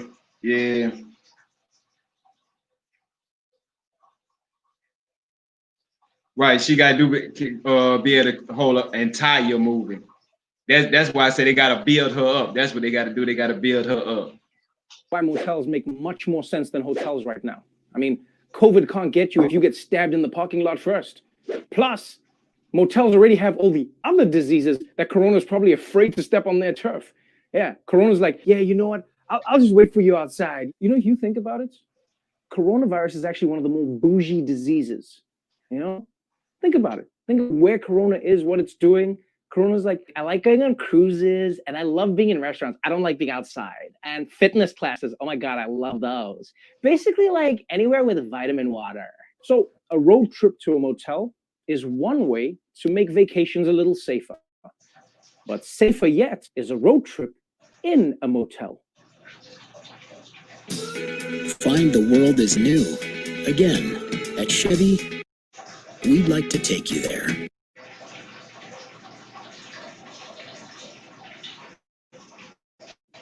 RVs have become the trendy way to vacation during the pandemic. The demand is so high, RV dealers say inventory across the state is low. An RV is a socially distanced vehicle, a socially distanced vacation, and a way to corral or keep your family together. This motorhome is 36 feet long and 8 feet wide, about the size of a city bus. No special license is required. What? Oh no! I was a little tight with the, that was my back wheel, right? With more RVs on the roads, more inexperienced drivers are putting the ref in recreational vehicle. God damn, that was crazy. And I know what you're thinking right now. Trevor, if my whole family is in that RV and we crash and die, Isn't that worse than some of us getting coronavirus? Well, honestly, guys, I don't know. Because if one family member dies, we all have to go to their funeral. But if we all die together, then no one is sad. It's also funny how that guy said RVs are a great way to keep your family together. Because is that really the problem we're having right now? Like, who's sitting out there like, guys, I love that we're spending every waking moment together. But what if we could do it in an even smaller space? Either way, though, this shows you why America is such a strange place. Because if you're forced to live in your car, you get tickets, the police hassle you, people call you a blight. But if your car has a stove in it, oh, then you're just living the dream. So, Corona has made road trips great again. But what if you want to go somewhere that you can't drive to? Well, that's where things get tricky. Because although airline travel is surprisingly safe, it's not just the virus that you need to be worried about. A passenger gets kicked off a plane after a dispute over a face mask. We're seeing incidents like this again and again. More than 700 people are now on airlines' no-fly list, all because they refuse to wear a mask while traveling. Tension aboard a Newark-bound flight as every single passenger is forced off, all because one of them wasn't wearing a mask. Fists were thrown after a woman refused to wear a mask on an American Airlines flight. Okay, people, I can understand why some don't want to wear masks outdoors, right? I can stretch my mind to understand why people don't want to wear a mask at a place like the gym. But airplanes are the one place where your individual desires don't mean shit. Oh, I don't feel comfortable wearing a mask on a plane. Nobody feels comfortable. That's what flying is all about.